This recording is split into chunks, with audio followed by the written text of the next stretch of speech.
Listen, there ain't nothing like living right on the edge of the Great Dismal Swamp over here in Camden County, Virginia. All sorts of strange sounds, sights, and what have you. My family and I have experienced a handful of spooky, unexplainable things that don't make sense. This has been going on since I was just a little kid. My daddy and I have seen beasts of the swamp come right up to our house and press their faces against the back window. Sometimes it's just one of them. Sometimes it's several of them. And they would case the house, looking for spots to try and pry the doors open to get in. These creatures are dangerous. They look sort of like wolves. The faces are dark in color. These things walk on their hind legs, just like a person, and not a dog. They have short snouts and very human facial features, high jawbones, human-like facial structures, and sunken-in eyes that are very striking. The eyes, they have this unnatural orange glow to them, like something out of a horror movie. It's always scared us to death when these things show up. You can feel it.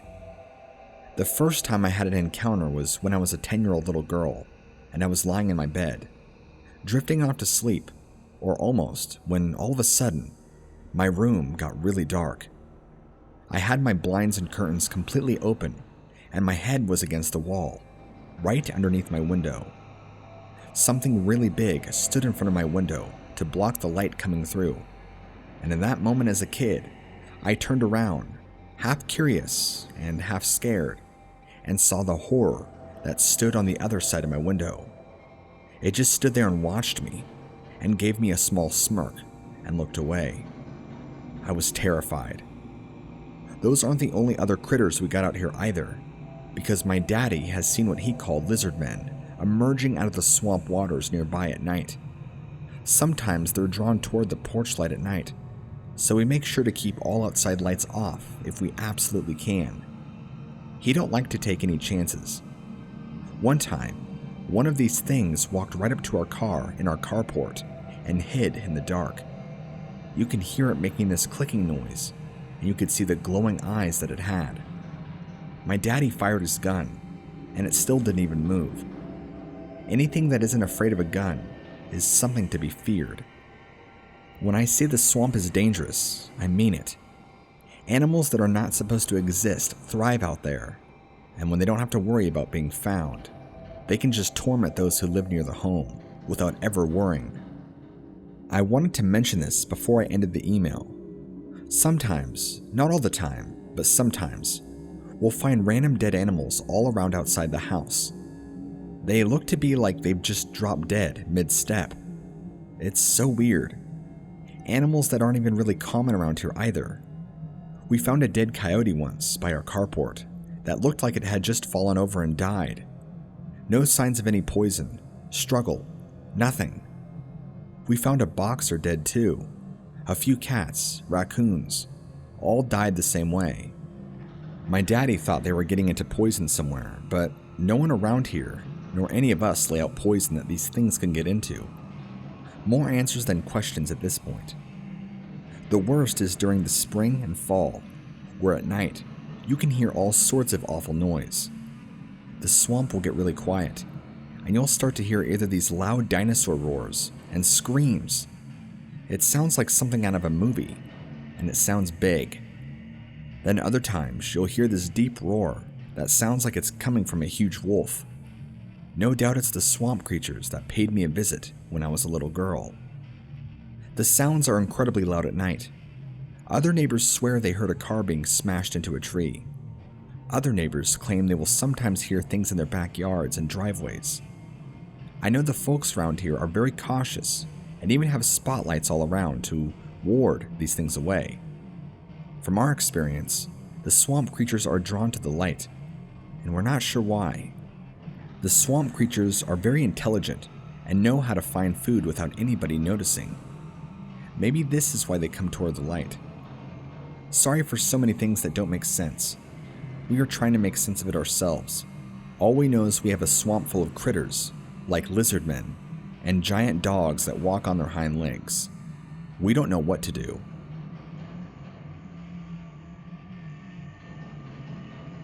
I believe my friends and I had an encounter with a werewolf, or some sort of werewolf entity. For the record, I'm a 17-year-old kid, and because of COVID, a lot of my friends and I were left with nothing to do. We are avid watchers of ghost hunters and paranormal investigations, and decided it would be a good idea to do our own EVP session out in one of our oldest cemeteries in town. So, we waited one night till around midnight, where the four of us can sneak out and go. We get there about midnight, and the cemetery has graves that date back to the early 1800s. It's not very large, but it holds about 70 graves, if I had to take a wild guess. There's a lot of trees and coverage, especially now that spring has come and everything is grown in. The cemetery has your typical black spiral fencing around, but beyond that is heavy trees and forest, so you can't just walk by on the street and look in. It might even be privately owned, so technically, we were actually probably breaking and entering. Oh well. There's a couple of mausoleums on the far side that I believe were owned by some of the original families here. We found a large gravestone that was sitting by this large dead tree, and thought it would be the perfect place and time to sit down and do our session. We began our EVP session, asking some simple questions. Being summertime, everything around us was quiet, but I've never been to a graveyard at night, so I was already on edge. In my head, I was thinking crickets should be making noise, but they weren't. My friend kept saying that he felt the energy change around us, and we were invoking the wrong spirits. I thought he was just pulling my chain, because I had not felt a thing, and I'm sitting right next to him. Then, we heard a noise, maybe 50 feet away, behind a couple of the other graves that sounded like rustling, and leaves crunching. At this point, my friend is freaking out, and thinking demons are going to come and take us. Oh, I should also mention that we only have our phone flashlights for whatever reason. Why we decided not to grab our flashlights at home, I don't know. Maybe we were far too excited. It was a heavily cloud-covered night, lots of overcast, so there was no light from the moon. We continued our session and asked a few more questions with my friend while he is shaking. He interrupts me mid-question, says he thinks there's something over there watching us and points. I said, "You're just paranoid." So I shined the flashlight over there, and all of us, at the same time, we see these tiny red orbs and these tall pointed ears coming from out behind a really large family tombstone, about 40 feet away. My friend jolts suddenly, saying, "What is that thing? Is that a demon?" I kept my ground and stood still, and I whispered in his ear, "Let's get out of here," really slowly. Whereas my other two friends were huddled right behind me.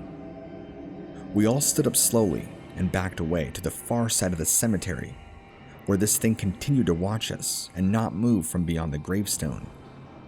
Due to its location, we were actually backing up away from the entrance, and we needed to find a way to kind of slyly get around.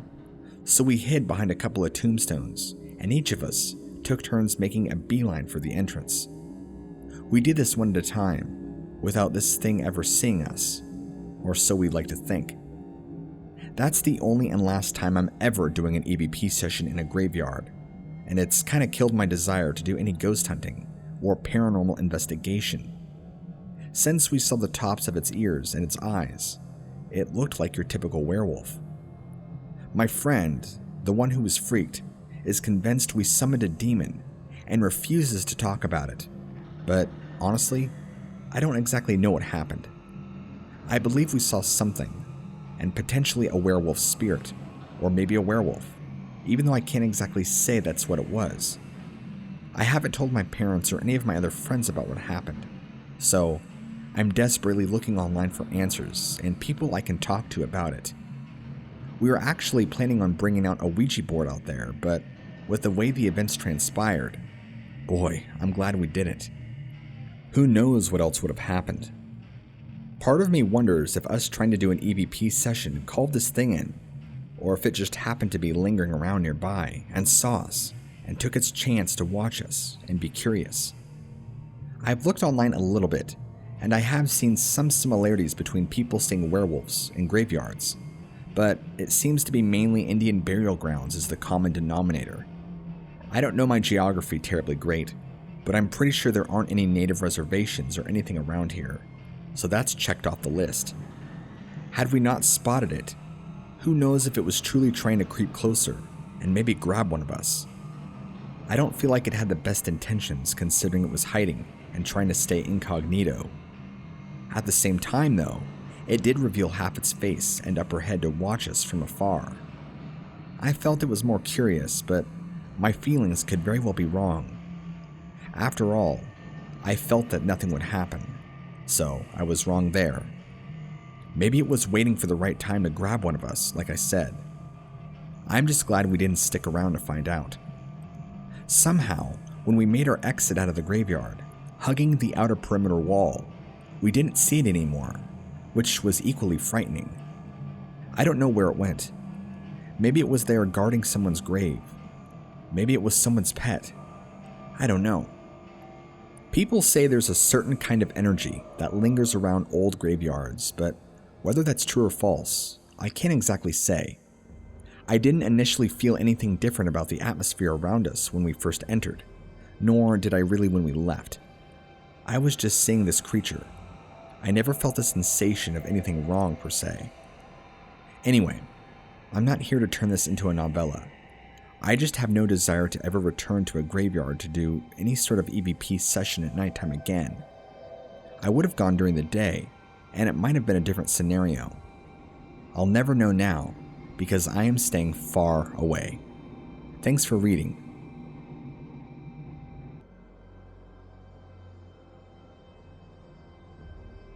I was busy doing dishes late one night when I happened to glance out my window right above my kitchen sink. I had to adjust my eyes and squint at first because I wasn't exactly sure what I was seeing. Once I was able to make out what it was, the sight before me was truly terrifying and frightening. I thought it was a man at first, except he looked like a dog, had a long snout and pointed ears. They reminded me of a German Shepherd's ears, and I had a hard time understanding what I was looking at. But then, my eyes continued to observe the rest of its body. It had a torso like a man, with human-looking arms and legs.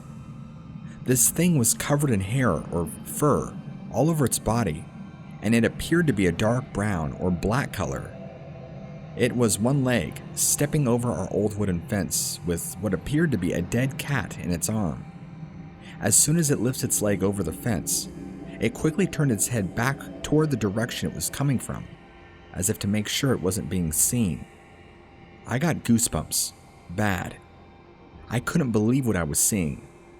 As soon as it lifted its leg over the fence, it quickly lifted up the other leg and was gone in a flash. I threw the dishes down and ran to go wake up my wife to let her know what I had seen. She said to me in a groggy state that I shouldn't stay up late anymore and do dishes because clearly I was seeing things. I still don't quite understand what it is that I saw, even though my wife doesn't believe me. I've looked on Google to see if I can find any images close to what I saw, and I guess it's a rougarou. I believe that is French for werewolf, although I'm pretty sure that werewolves are fictional. But I can't deny what I saw that night, so I really don't know what it was. It was so scary and so human-like. The only dog-like thing about it was that it was covered in fur and that it had a large head of a dog. I'm convinced that I saw a Wolfman of some kind. I'm just thankful that it never turned back and looked at me. If it wasn't for the full moon shining at the right place during the right time, and having virtually no clouds, and having not looked up when I did, I would have never ever known it was there. It was maybe only 30 to 40 feet away from the window.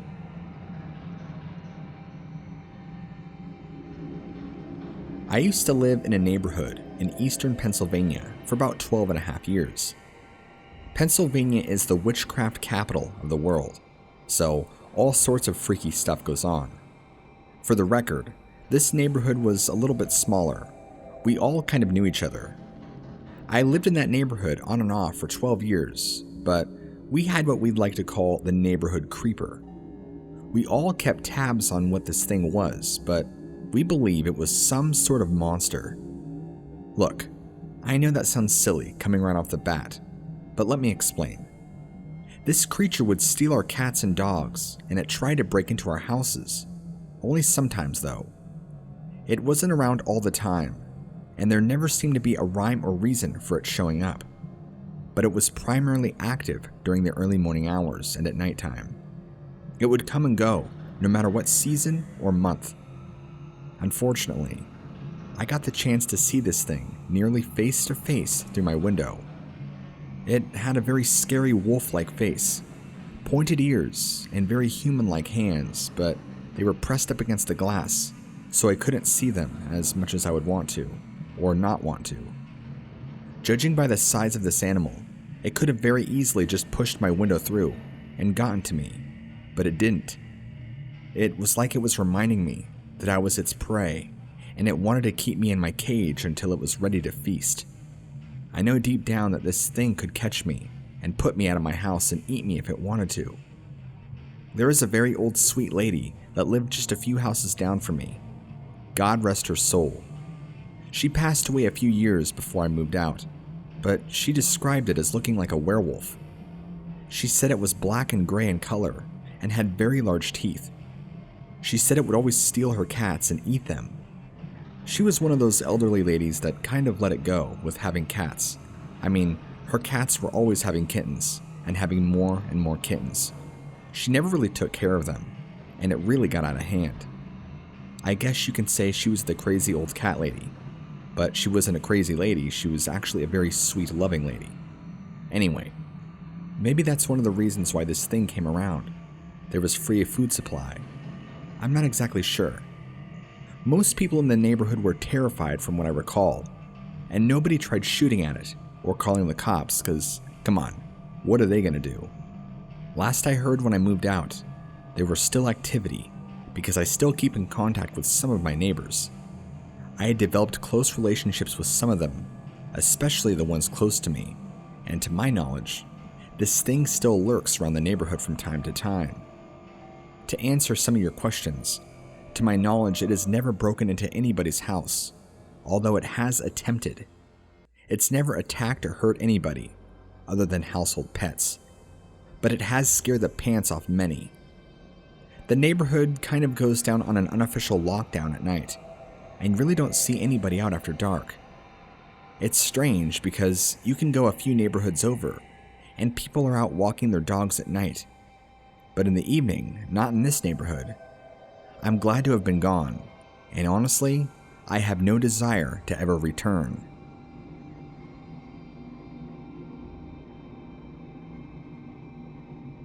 I was up in the Pacific Northwest and hunting during doe season.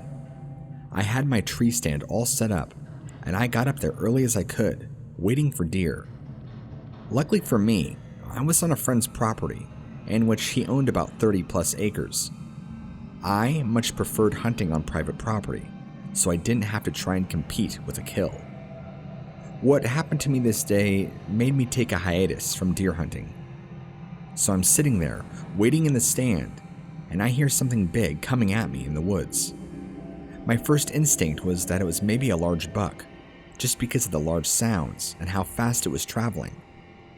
I looked off in the distance where the noise was coming from, and just out of the trees came this massive wolf-looking creature on all fours that just seemed to be passing by. It walked off up into this small hill and vanished again in the trees. I was speechless. I didn't know creatures like that existed out here in the woods of Oregon, and decided it was time to hang things up for a while.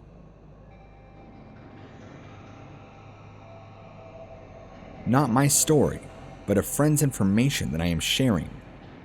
I grew up and lived in Colorado for a long time before moving out of state. I have several close friends that are Arapaho and have a lot of stories about encounters with creatures they dealt with years back. Not they specifically, stories passed down from their tribe. I don't know if there are any other major native tribes other than the Arapaho that primarily lived in the Colorado region, but it's the only ones I'm aware of, Many probably know that the Rocky Mountains hold a lot of mysteries. Some of the stories that were shared with me was information dating back to the early 19 and 1800s. Fur trappers and tribesmen alike were captured and devoured alive by these werewolf creatures. I can't remember what the Arapaho called them, but they had a name for these things. Trying not to convolute the situation, these same werewolf-like creatures would wage war with these other beings that we know called Bigfoot. The Arapaho also had a name for them, but I can't remember that either. These werewolf creatures would storm into the villages at night, steal children and smaller little kids. They were stealing these little children to eat. They would send the tribe warriors out to go hunt these creatures down, and when the tribesmen would find them, or what was left of them, it was just bones, far, far away in the nest of those creatures. Many tribesmen and fur trappers alike died at the hands of these beings. Bow and arrows and muzzleloaders were no match for a 9-foot-tall beast of the night with superhuman strength. Going back to the werewolf creature waging war with Bigfoot-like creatures, it was believed by my friend's tribe that they were waging war over who got to eat and prey upon the tribe. Many of the tribe's fiercest warriors at the time witnessed the battles between these two creatures, and oftentimes would result in either both creatures dying or leaving the battle severely injured. The creatures, not the warriors. My friend told me that his tribe describes these creatures as much taller and larger than some of their greatest warriors, and gray to dark gray in color. The Bigfoot-like beings of the tribe were talked about were also very hostile, and would come to capture and steal their women and children at night as well. It was a dangerous environment, and a constant territorial war between the Arapaho, Bigfoot, and Dogman. There are different sectors of the Arapaho tribe, and one particular tribe, or village, moved around in fear that these creatures would keep stalking them. It became a relentless pursuit, until the village was successful in killing a small handful of these werewolf creatures, severing their heads and putting them on spears, placing them all outside the village to ward off other dangers. Their claim was that these creatures lived in this large underground den deep in the mountainside that they would drag the captured children, women, and tribesmen to and eat them. From what I was told, this den was never expunged because they couldn't match the firepower of these creatures, only ward them off from their own territory, which means that this den is probably alive and well today, and is still very active from the sounds of all the other Dogman encounters in the state. I'm sure it is one of the many dens. Just the thought of that sends shivers down my spine. There's a couple times that tribesmen had ventured into this same den when there were no other Dogmen in it, mainly during the day, and would find tons upon tons of human bones and skulls. I thought you might find these stories interesting. Feel free to share them with your audience if you would like to.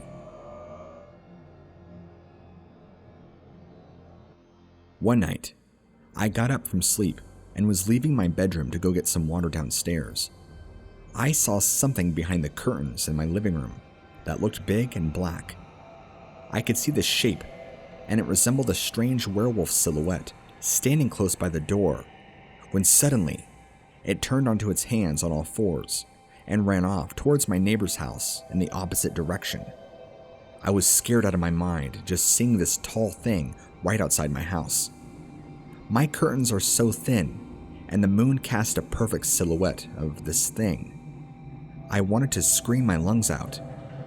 My neighbor is a strange guy who has been a paranormal researcher for years. I have never taken him seriously, but maybe I should. Although I don't think he will ever believe me if I told him a werewolf charged at his house. But there is no denying this creature really exists, and it scared the hell out of me. The next day, while I was walking around the neighborhood, I saw strange shadows lurking around during my night walk. Gave me the creeps, so I came home early. I couldn't help but shake the feeling that these things are real. After I went back home, I kept thinking about it more and more, and finally said to myself, Did I see a werewolf last night? And I went online to research it. There is a whole community of people online who share the same beliefs of having an actual werewolf sighting, which surprised me. A lot of people that claim they saw them, with having near accurate descriptions as to what I saw that night. Now, there are so many places online where people like to talk about their encounters. Vitkundev's forum, website. I know about the North American Dogman project. Your channel. There's so many. There's just something about watching a Dogman encounter on YouTube now that feels so validating. I feel like I'm not crazy. I know I may be older and getting gray, but I'm not insane. These things are real.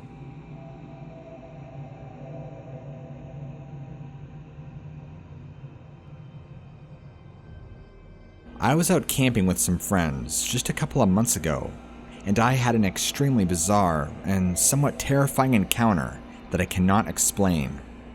We decided to go and camp near Bullfrog Marina, Lake Powell, Utah, and since the primitive campground was closed due to COVID, we decided to find a camp spot on a nearby road. We spent the first night in an hallucinogenic-fueled state, with the full moon shining above us.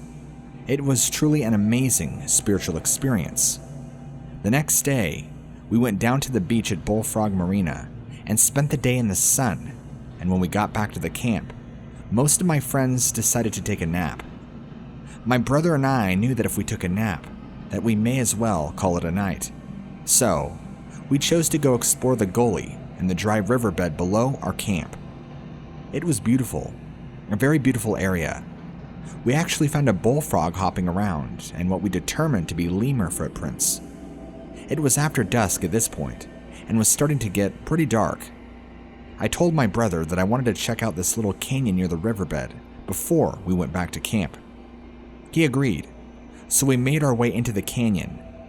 It was actually pretty dark in the canyon, and I only had a small flashlight with me. I was walking in front, and my brother behind me.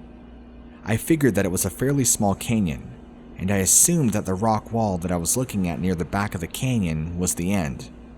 But as I thought we were nearing the end, I noticed that the canyon actually curved back more to the right. As I saw that it went back further than I speculated, I remembered that it is not uncommon for there to be bobcats and cougars in this area. I started feeling a little uneasy at the thought of it being a potential den for a predator, when a breeze blew into the canyon and a bush near me moved as a result of the wind. "Oh shit," I said, and my brother responded with, "What?" Seeing that I was startled. "Oh, it was just a bush," I replied, as I made my way around the bush and peered in the back of the canyon. I saw something walking toward me at a fairly fast pace. "Oh my, go!" I hollered at my brother, and we ran back up the embankment in the canyon to higher ground. What did you see?" he asked me, as I was shining my light down near the bush that I was near earlier. "I saw something darting toward me." "That was terrifying," I replied. "What did it look like?" he asked. "It looked humanoid, bony, and standing on two legs," I said. He felt uneasy too at this point. "I couldn't see too well. It is so dark in here. Maybe it was my imagine..." Right as I said that, my light shined down on two eyes behind the bush, swaying as if it was trying to get a better look at us through the bush. "We need to go," I yelled, and we took off out of the canyon. We made it back to the riverbed and paused for a moment. I looked back to see if whatever I saw was following us. We saw nothing at this point, and we kept moving back toward our camp. Part of me wanted to go back for a better look, because I've always wanted to experience something supernatural, if that is what this was. But the other part of me wanted to get out of there. Eventually, we made it back to the camp, and our friends were still sleeping. We ate a little food, and once we winded down a little bit, we decided it was best to go to bed. When we woke up the next day, as we're getting ready to head home, I told my friends what had happened, and they were freaked out hearing my story. One of my friends told me that he woke up to the sounds of somebody walking around his tent in the middle of the night. He said he thought it was one of us, but hearing that made him think it could have been someone or something else. I still do not know what I saw that night, but the thought of it still frightens me to this day. Most of my family lives out on the reservation, but I moved states away many years ago to get out of that hellhole. I've since started a new job and a new life in other places. I much prefer the greenery of southern Oregon than I do the deserts of New Mexico and Arizona. I still make trips back to see my family every so often, and unfortunately, as much as I don't want to believe it to be true, we do have our encounters with dark spirits. Just this last time I was there, my brother believes he was followed home by what he believes what you would call a skinwalker. We have a name for them, and our culture does, but I'm not going to mention it because I don't want to bring attention to it. He was coming back from a friend's house, and he said he made eye contact with this strange-looking person covered in animal skins walking alongside the road in the middle of the night. It wasn't pitch black yet, but it was dusk, bright enough to where he could still see the person's face. He drove by, and they made complete eye contact, and he told me he felt like this person attached itself to him. I blew him off and didn't really know what he meant. I thought he was just huffing and puffing. He said he could feel this person's energy attached to him and his vehicle, and then the person started sprinting after his truck. He only drove faster, but then when he looked back up in his rearview mirror, the person was gone. He kept driving, but then only a few minutes later, noticed this abnormally large coyote running alongside his truck about 100 feet or so out in the desert, staying parallel with him. It looked very mangy and had very unnatural sunken-in eyes. He just got bad feelings from this thing and decided to lead it astray instead of leading it directly back to the house. He pulled through some different areas and neighborhoods and took a very long way home. He lost track of it at some point, but he's still sure that it's watching him somewhere.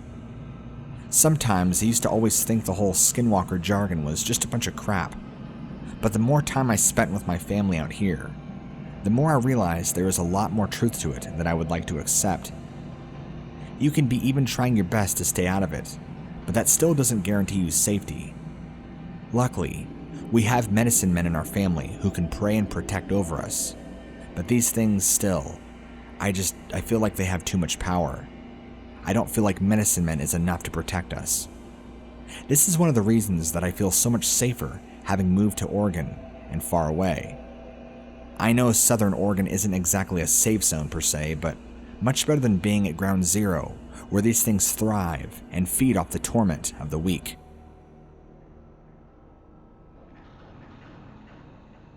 I know for a fact that skinwalkers are real, or if they are not skinwalkers, they are something.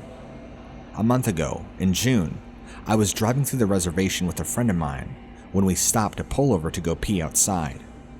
I decided to have a quick cigarette real quick, while my friend had to drain the pipes. We felt a weird energy as soon as we got out of the car. There were no other cars around in the visible vicinity. Out here, you can see other cars coming for a long ways away, just because of how flat it is.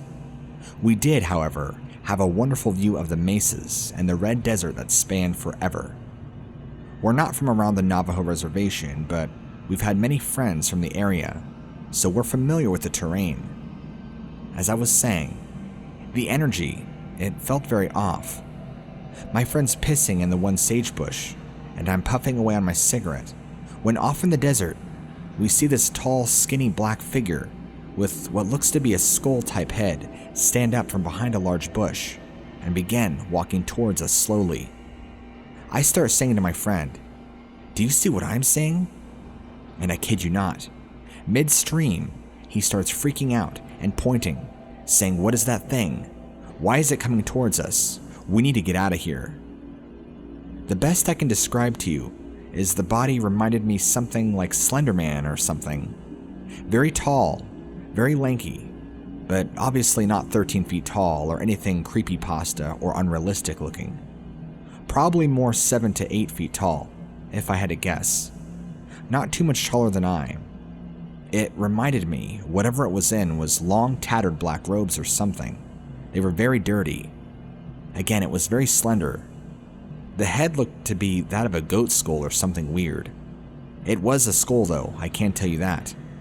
And from the distance it was away from us, it was as clear as day that it was a skull that had some sort of horns on it, like possibly a goat skull, and it was walking on 2 legs toward us, very slowly, never breaking stride or eye contact. Although, even the way it moved seemed incredibly weird. It didn't bob up and down like a person normally does when they take a stride.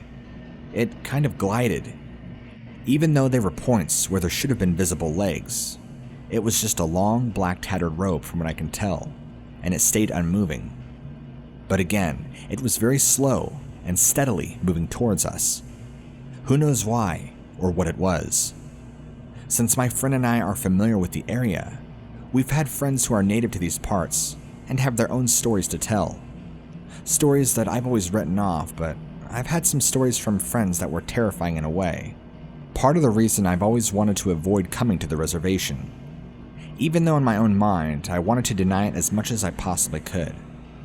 I guess the question I should be asking is, were we targeted for a reason? Could it have just been a mere coincidence that we were at the wrong place at the wrong time? My friend and I jumped back into the car and got out of there. I don't recall ever being so afraid in my life, and I'm not one to buy into the whole creepypasta BS. I would like to think that it was somebody in a costume trying to spook us, but who would be out there in the middle of the desert on a 110-degree day in full costume? It doesn't make any sense. We were only out there for maybe 2 minutes, if even that, before we saw this thing. We were laughing and joking, making noise, but I didn't think we were that loud. But I'm guessing that maybe this thing had heard us.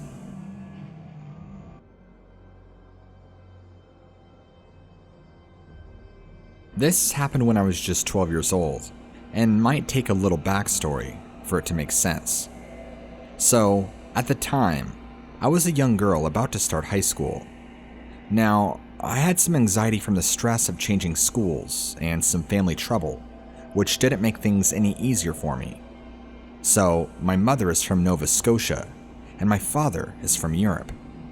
We were staying in a cabin in Nova Scotia. I won't say exactly where, but it was a place where we stayed almost every summer, so I was used to sleeping there. The cabin is located on the water, with another property on one side and a patch of forest on the other. This happened one day in August, but I can't seem to remember the exact date.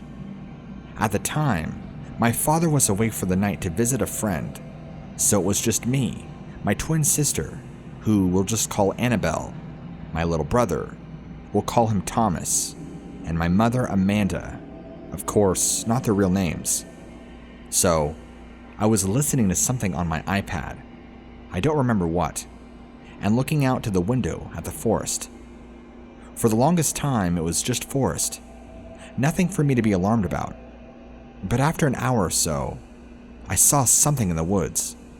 At first, I thought it was just the reflection of car headlights on the leaves, but when I kept looking at it, I realized that they were eyes. 2 large, gray, oval-shaped eyes. I didn't know what to do at first. I was paralyzed. I slowly walked away from the window, and the eyes shifted their gaze as whatever it was disappeared into the woods. I was shaken, but decided not to tell anyone, and tried to rationalize it as just being a reflection, as I had thought before. I didn't see anything else for the rest of the night, but the next morning is when I got a really good scare. I was sleeping in a room with my brother and my mother, while my sister slept down the hall. It was very hot, so I was having trouble sleeping. At around 4 o'clock in the morning, I had a dream. It was one of those dreams where you're just running, but you don't really know why, except this time, I did know what I was running from. I didn't even need to look back to know what I was running from. It was the creature from the woods, and it was chasing me on all fours from the sound of it. The dream only lasted a few seconds, but the worst part was when I woke up. My heart was beating faster than it ever had before, and I couldn't open my eyes, no matter how hard I tried. I felt as though something was holding them closed. All I could hear was my heart beating, but I could also hear this other sound. It sounded like heavy, raspy breath, mixed with shrill screaming. After about 15 seconds, that felt like 15 minutes, I could open my eyes again, but I almost wish I hadn't. When I opened my eyes, I saw a tall, 7-foot-tall creature slowly going out the door of the room. The creature's skin was a light gray, and looked not scaly, but almost like that of a frog. Its mouth stretched across its face, and when it opened its mouth, it opened much wider than any human could. It didn't look at me as it walked out of the room, and I just stared at it as it walked down the stairs and right through the locked front door. I didn't sleep much after that, and in the morning, I decided not to tell my family about it, since they did not see or hear the creature, and I did not want them to think I was insane. I wish I could say that was the end of it, but this was not the last time I saw that creature. Later that summer, we were back in our apartment.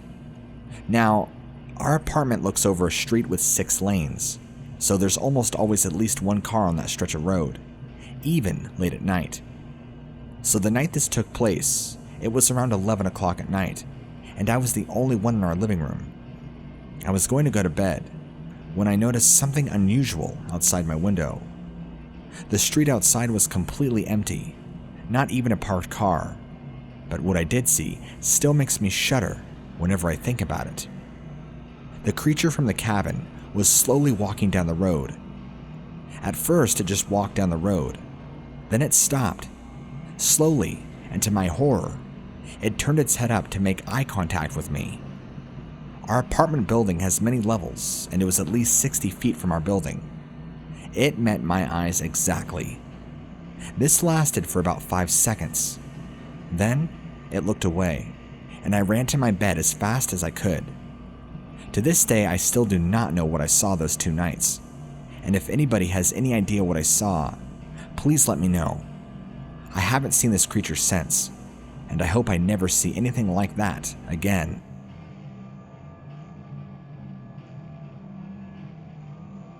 Growing up, my life wasn't always easy. I've had a lot of strange things happen to me on my time growing up around my parents' house and my grandfather's farm. I would go and spend the summer at my grandparents' most years just to get away from my toxic home environment, due to my parents' constant fighting. It was never stable, but it was at my grandparents' house that things went to a whole different level of uncomfortable. My grandparents were sweet and loving people, and that was never a problem. They loved us more than their own children, it seemed. But I can't help but shake the feeling that every time I played outside as a kid, I was always being watched, very closely. There were times at night when you could get this weird feeling in the air, like static electricity or something. Sometimes I would be awakened in the middle of the night by a loud metallic banging, or what sounded like that, far off in the woods. Looking out the window, sometimes at night, you could see a strange blue, red, and green lights glowing and fading, then glowing and fading. I guess pulsating would be the right word. Sometimes I would catch dark figures darting throughout the trees just beyond where I was playing, and I always just thought it was animals. But as I got older, I became all the more wiser. Besides, all of that strange phenomenon, there's just one account that really stands out to me as terribly freaky and puts me on the edge to this day. Speaking of edge, on the very edge of my grandparents' farm, they had this really large storm drain. It was one of those storm drains that were big enough that you could walk in and stand up in, and then that went underneath another concrete platform that my grandfather had. Listen, it's difficult to explain, but it led off into the small pond, and that small pond, in turn, turned into a tiny creek, and then that went into the woods. When I was probably about 11 or 12, I was playing by this small pond, and I started hearing noise within the large storm drain, the same storm drain that I would play in sometimes. The noise made its way closer and closer to where I was playing, and at first, I thought maybe it was my grandfather who was in there doing something, but it sounded much heavier. I could begin to hear the raspy, heavy, withered breathing. Then, I began to feel the air around me change, and I felt imminent danger. I started to back off and run, and I hid behind a nearby tree. I peeked my head out, and not even 5 seconds later, this monstrosity crawls out of the drain pipe and plops down into the small pond, then climbs out and wanders off into the woods as if nothing ever happened, not even looking around to check its surroundings. It was tall, a very purple humanoid-looking creature, very gangly, and had long appendages dangling from its back and arms. Its head was pointed and had a very stretched face, if that makes any sense. Like if somebody were to grab somebody's face from behind and pull it back. Like Botox, I guess. Looking back now, it kind of reminded me of a cross between an alien, like a Gray, a creature from Tim Burton's Nightmares, and a Pirates of the Caribbean creature, like one of the underwater Davy Jones creatures. I feel like that would be the best way to sum it up, but it was sure as hell freaky looking, and scared me so bad that I ran back to my grandfather crying, who tried to comfort me and reassure me that there was nothing over there. The thing even walked funny, like it was drunk, or kind of staggered just like how a zombie does. I had nightmares about that moment for a long time now, and I could remember vividly what it looks like. Maybe I should sit down sometime and draw it out so I can send it to you so you could share it with everybody. That was the only time I've ever seen something like that. I continued to stay there and visit as my life went on, and the strange sounds, the strange lights, and the feelings, all of that continued, but I never had a sighting of that thing again. I never played by the pond or the storm drain after that either, so I guess I can never be fully too sure that it didn't come back to pay a visit.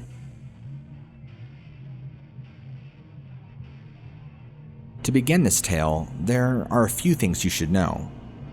This happened during my first semester of my sophomore year in college. It was winter at this time, so snow was everywhere, and the moon was usually blacked out by clouds. I lived and went to college in the Black Hills. For those of you who don't know, it's a giant national forest made up of dense pine trees. It also overlaps the Native American reservation land and was the site of many confrontations during the Indian relocation, which is important to remember. Finally, like many college students, I like to let loose and have a little bit of fun every now and then. On this particular night, my friends and I thought it would be chill to drive through a nearby scenic canyon just right outside of town, smoke a bit of pot, and look at the stars. We accomplished the first two tasks, the second of which was done with great enthusiasm. But it was hard to look at the stars because clouds were drifting across the sky and blocking out most of it. This is where the story actually takes off. There were 5 of us in total that night. I and one other friend just wanted to head back to campus and maybe play some video games, chill for the rest of the night. The other 3 thought it would be a great idea to find a random trail and take a night hike through the forest. Since majority rules, we went with that option and found a pretty secluded area with several trails rounding through dense parts of the forest. We all got out, grabbed some blankets from the trunk to wrap around ourselves because it was just so dang cold, picked a trail at random, and started off. Now, to tell you the truth, I'm a pretty jumpy individual that gets spooked easily. Compound that with my heavy anxiety, darkness, and weed, and you have one scared girl that just wants to go home. I did not say anything to my friends, however, because they were having a good time, and I didn't want to be a Debbie Downer and ruin it. We had been on the trail for about 20 minutes and had been using the lights on our phones because, again, the night sky was obscured and obstructed by clouds. The trail wasn't even halfway done at this point. My friend at the front of the group stopped suddenly and flashed her phone up to the trees on the one side of the trail in front of us a few yards. She said, "Did you guys see that?" We all copied her and flashed our phones up there. At first, I thought she was just hallucinating from the weed, but then a shape started to take form. My initial reaction was that it was a bobcat, since it was lower to the ground than a mountain lion and seemed to be crouching. One friend shouted, "Oh crap, it's a deer." I was scared for a second. Another said, "No, it's a rabbit." No one seemed to be able to pinpoint what it was or what size it should be. As we were arguing what it was, it turned its head toward us and its eyes flashed in our phone lights. I gotta tell ya, I've been hunting all my life, have had all types of cats, dogs, cattle, you name it around me as I grew up. This means I have seen quite a few animals and how their eyes shine glow, either from predator or prey. This thing, its eyes were both that of an animal and completely different. That I did not know what on God's green earth it was. It was not human, animal, or anything I had come across before. It chilled me more than the cold of winter ever could. After it turned toward us, my friend had died off in their arguing and had begun what I can only describe as sick, terrifying sort of stare-off between all five of us and this creature. Then, it did something that I will never forget for as long as I live.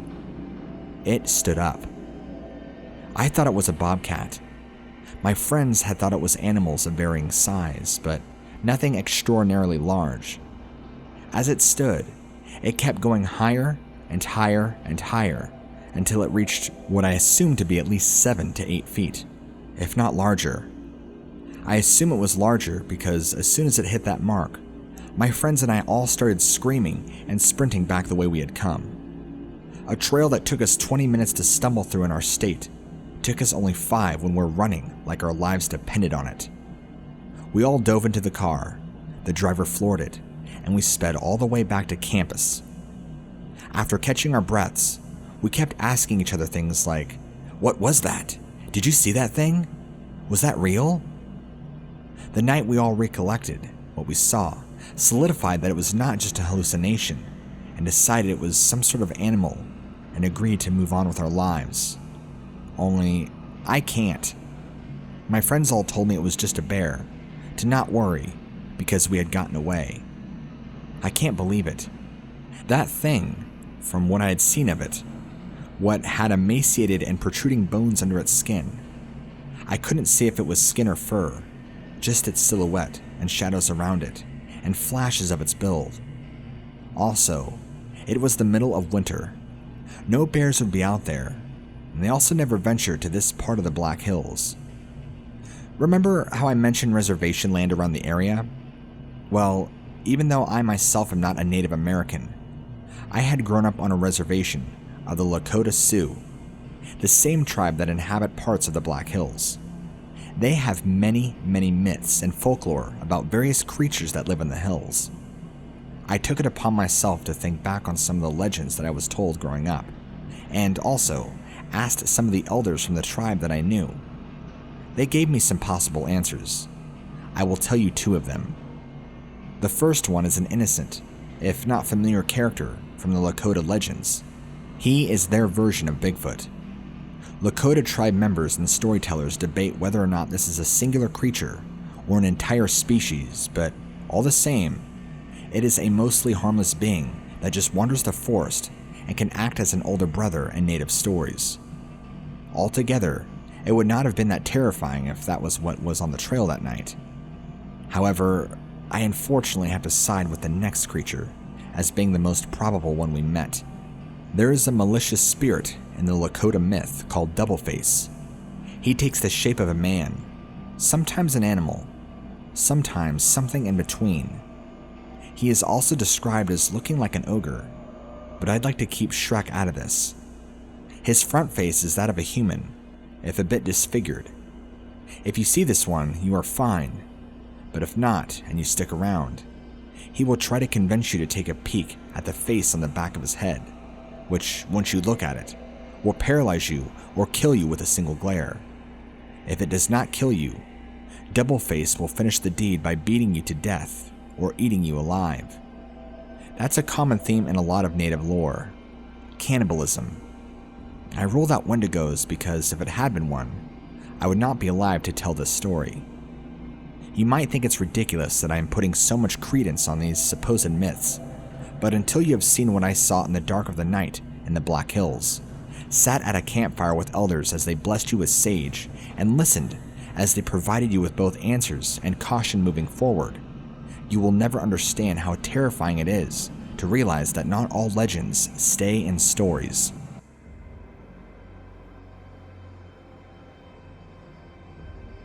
I had taken my time to set up my hunting camp on early October in preparation for deer season. On October 4th, 2017, I had heard a strange howling outside of my trailer. It sounded like a wolf howl, except much larger. I thought it might be from a larger alpha male, so I looked out the window out of curiosity, and what I saw truly scared me. It looked to me like a large coyote walking around on two legs, baring its teeth as it walked and paced around the trailer. Then, it did something that made my blood run cold. It quickly jumped into the woodline where I could not see it. Puzzled and afraid, I quickly looked around to see where it had gone, and not even a split second later, it charged out of the woods and smacked right into the travel trailer. It knocked me off my bench, and I fell back, dazed. This thing possessed superhuman strength and nearly toppled over my trailer. I felt like a semi-truck ran into us. I jumped up to grab my gun, but the only thing I had near me was my loaded 12 gauge, and it was ready to go. I picked it up, cocked it, and I was ready to go all Arnold Schwarzenegger on this thing. I kicked the door open, and I had the shotgun up on my shoulder, ready to fire. I didn't see it anywhere. The woods around me were silent. It was eerie. It was like being in a horror movie where you know something bad is about to happen. I slowly scanned my surroundings and crept around the trailer to see if I can find it. I was gonna fill it full of slugs. I made it all the way around the trailer, 360 degrees, scanning every nook and cranny, but I never saw anything. Nothing. No tracks, no eye shine. The spot that it impacted right where I was looking out the window, there was nothing. No footprints, no dents in the trailer even, and even though it felt like I got hit by a car. But this awful stench lingered in the air. It smelled like blood and rotting meat. And that's when I started to question if I'm just hallucinating or I'm going crazy. And that's when I heard this nasty, god-awful howl, growl, scream that came from close by in the woods. I ran back in the trailer and decided I would just be better off holding up in there. And if this thing decided to break in, it's going to meet its end with a couple of slug shells. Safe to say I didn't sleep that night, and I promptly moved to a different area the very next morning.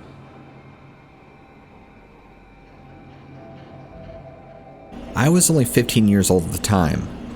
I'm 27 now. At the time, I was going to high school like any other normal teenager, and back beyond our house was this huge area that was fenced off.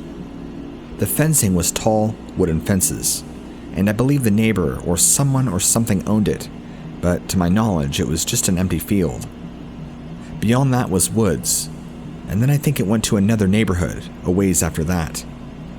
This fence went right up against my backyard, and then paralleled the entire sidewalk all the way down a couple of blocks. On the other side of this fence was this giant field that we would sometimes hop to get across the neighborhood, and then on the other side of that field was a totally different neighborhood. If you hopped the fence to the left, you would be in the woods. In front of you would be the next neighborhood, and to the right of you would be our neighborhood. My friends and I only hopped this fence a couple of times, but there was really nothing back there. It did look shady though, like I'm sure people bought drugs back there or did heroin. I did actually see some trash and a homeless person's tent back there once. Who knows? But this was in the wintertime, and every morning when my father would drive me and my sister to school, we would hear these horrible noises and screams that sounded like they were on the other side of the fence. My sister and I would always hear it, and it creeped her and I out. My dad was in denial about it, but it was clear as day, and it was every winter morning. It was loud, and I was not the only one in the neighborhood to hear it. It wasn't until around my senior year of high school that I befriended one of the neighbors on the far side of our neighborhood, who also just happened to be a registered hunter. One day, we got on the topic somehow of the noise I had heard a few years back, and he confirmed that there was indeed a strange creature that he had seen living back there, and that I was not crazy. He said this thing was tall, black, had pointy ears, and resembled a wolf. It nearly tried to break down the fence and get into his house until he fired a couple shots a few years ago. He hasn't seen much of it in the last year, but it still comes around from time to time. He believes whatever this animal was migrates through the area through the wintertime. There's times that he has heard scratching on the fence, like somebody pressing and dragging a bunch of knives onto the fence board early in the morning, the same time in the morning that I had heard the howls years ago. It's very strange. After I graduated, I moved off to college and moved the heck out of Dodge, and now live states away with a new life, new career, and new girlfriend. Luckily, I don't have to deal with any of that now. My wife and I, just this last fall, were on our way, driving up to British Columbia from Oklahoma and our small motorhome. We were making our way along the highway at nighttime when a large black dog stepped out and crossed the road quickly. This large dog was walking erect on two legs, and I would estimate the height at over 8 to 9 feet tall. It had very thick fur and had tall pointed ears. Because of the darkness, it was hard to get a total estimation of its features, but it did have amber glowing eyes that seemed to glow unnaturally. When your headlights hit an animal and they have that eye glow, this animal had that, but without even having any headlights in its eyes. It quickly crossed the road and then looked over at us mid-stride. Then it was gone, across to the other side of the road. It happened so fast and so close, I was afraid we were going to hit it. There was no other traffic present at this time, and no really spot to pull over. It scared my wife more than it scared me, but I still get the chills just thinking about it and describing it to you.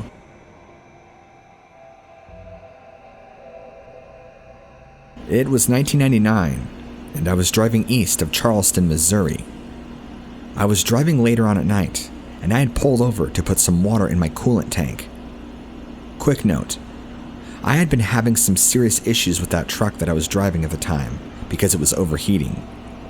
For whatever reason, I had neglected to get the proper coolant for it, so I would literally be carrying around jugs of water with me and stopping every 10 or so miles to be pouring it in there just to keep the engine from overheating. Dumb, I know. So this was one of my routine pullovers to the side of the road to quickly put some water into the coolant. My engine was really hot, so I think I was trying to let my truck cool down because it was starting to get really, really hot, and the engine was nearing smoking. I lifted up the hood and poured in the water, and sat there and waited. I thought that while I'd give the engine a minute to cool down, I would take this opportune moment to have a cigarette break. As I'm lighting my cigarette, I hear this high-pitched, long, drawn-out echoing sound. Then I begin to make it out as a howl of some sort. This makes my skin crawl, and I begin to feel on edge. I try to brush it off and finish my cigarette, but this eerie feeling crept over me. Out of the corner of my eye, as my eyes began adjusting to the darkness, I can make out the outline of a figure standing upright across the road, just beyond the trees a bit. It was very tall, taller than me, I'm sure. As I can make out the outline more and more, it resembled that of a dog, or so I thought, but the ears were very long and pointed, and the body seemed very broad, like a bodybuilder. It began moving and swaying side to side, as if trying to get a better look at me. That's the vibe I got. I didn't know what I was looking at, but I was seriously getting creeped out. I remember thinking, well, that's enough for me. I threw my cigarette down, stomped on it, closed my hood, and jumped back in my truck. I wasn't going to wait around another second. I got out of there and just got to a nearby gas station and finally bought some coolant. I don't know what kind of animal I was dealing with that night, or why I felt those feelings, but I do know that because of that situation, it's taught me to really be prepared. In my case, it means not being neglectful and making sure your vehicle has plenty of coolant, which I stocked up on, and quit being lazy about.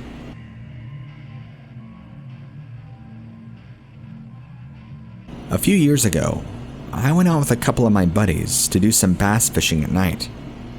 I'm not going to tell you where, because I don't want anybody to listen to this and to think they're brave and to go try and find this thing. Nobody should try and find what we saw. It needs to be left and forgotten about. What we saw came straight out of a nightmare. When we were fishing, we began hearing a loud crashing sound coming off far to the left of the woods, when my friend shined the spotlight right in the spot that we heard the noise coming from. And lo and behold, this monstrosity is standing there. A creature with the height of around 8 feet tall and covered in dark brown to black hair at the very edge of the tree line, fully lit up by the spotlight. It had its large hand on the side of the tree and was watching us menacingly. This thing looked like a flipping werewolf out of the movie The Howling. It looked evil. It gave us a scowl, or at least that's what the expression on its face resembled. Then it stepped out of the tree line and began walking towards us. My friend, who was already screaming and panicking after seeing it when he shined the light on it, was now screaming and running, leaving behind everything, as we were all leaving our equipment behind. The creature behind us started to pick up the pace and began grunting and letting out a panting noise, as if to let us know it was giving chase.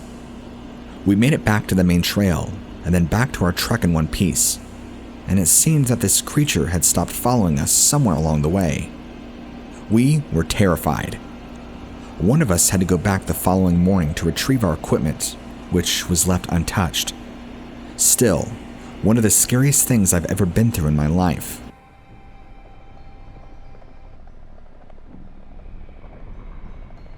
Hey, I've been wanting to reach out to you for a little while now, but now that I have some free time, I can finally sit down and write out to you. I used to have a friend who passed away about 7 years ago from a really bad car accident. Hit a semi-truck. God rest his soul. This man used to do all sorts of water sports, diving, fishing. The man lived in the water. He was kind of a freak, but I mean that in the best and loving way. I grew up close with him, so he was like a brother to me. The man loved to fish and even was training to do Olympic-style swimming. If my memory serves me correctly, he had even done some stints back in the 90s and early 2000s to where he swam 50 plus miles or something like that. I could be wrong on that, but it was something crazy, I do know that. Well, he was also known to my family and circle of friends for his diving that he would do. He was a huge fan of looking for wrecks and things like that. Old wreckage just really excited him. He had gone diving off the coast of California, New York, Maine, Florida, Texas, you name it, and even spent quite a bit of time in the Gulf. Since I'm not a diver, I don't know what goes into it professionally, the skills you need or the equipment. But from being good friends with him and being very close, I know he was very good at it. When we would catch up on the phone and have talks, he would go on and tell me about some of the amazing diving adventures that he would have had and some amazing things that he would discover. Now, I've been a watcher of your channel for over a year now, and I see that just very recently you started covering a topic about deep sea related things, and I thought, what a perfect opportunity for me to share with you his stories. The first story I'm going to share with you was back in 2010 when he was wreck diving in Lake Superior, north of Wisconsin, but closer to the eastern border of North Dakota. He had gone diving with 2 other close individuals, one of who was seriously hospitalized during this incident. Luckily, him and his other friend remained unscathed. The story goes that they dove down there looking for wreckage of any kind, and they thought they had spotted some. But that's when one of the friends discovered what appeared to be a large transparent blob-like figure floating in the water. This blob-like figure was around 8 to 9 feet tall, and probably about 12 feet in width from what he told me. A giant massive bulb of a blob. It was opaque and off-white in color. It didn't really move like a jellyfish or jellyfish-like being, like you would probably think. He explained it was kind of floating in the water. Well, the one friend who swam close to it to observe it better, at a closer distance, started experiencing severe third-degree burns all over his body, minus the backside, just the front side to where he became exposed to this. He swam close, and he began screaming and had to ascend back up to the boat, where my friend and his friends followed after him. Going back up to the boat, all three of them, he took off his wetsuit and discovered his skin on the front of his torso, face and arms were literally boiling and nearly falling off. He had to be life-flighted to a hospital to where he experienced severe skin grafts. I wasn't told every single detail, but that's what he explained to me. He also got severe nitrogen poisoning because he ascended so quickly. That story alone freaked me out, and I asked him what he thinks it was. They were probably about 70 feet down, and as you know, there's not a whole lot of light. So, they were using the lights that they had with them, and as it got close, the friend of course started immediately experiencing this sort of pain sensation. After the person got out of the hospital, he said it was like a severe chemical burn, and not like a fire burn. It was the strong searing pain all over his flesh. He did not receive burns on his backside, only his skin that was closest to this blob. He got probably within 20 feet of it, and from what my friend who passed away told me, it's safe to say that their wreckage diving was cut short that day. They never did tell anybody what exactly happened or what they saw, out of fear that they'd be accused of attempted murder. Again, nobody has any idea what it was or what it could have been. I speculated with him that it could have been some sort of jellyfish or man-o-war, but he's gone diving in the ocean so many times, he knows what both of those creatures look like very well. This looked nothing like neither of them, and there were no visible tentacles anywhere near this blob figure. There was no indication from the water temperature that it emitted light or any sort of heat. My friend, the one who passed away, came to the ultimate conclusion, which is just a wild guess, but the best guess in my opinion, was that it was indeed giving off severe amounts of radiation. It's the only explanation that he can come up with that would actually answer it, but it doesn't fully make 100% sense. It's still just a mystery. Another time, he was also wreck diving off the coast of Maine with a larger crew of people.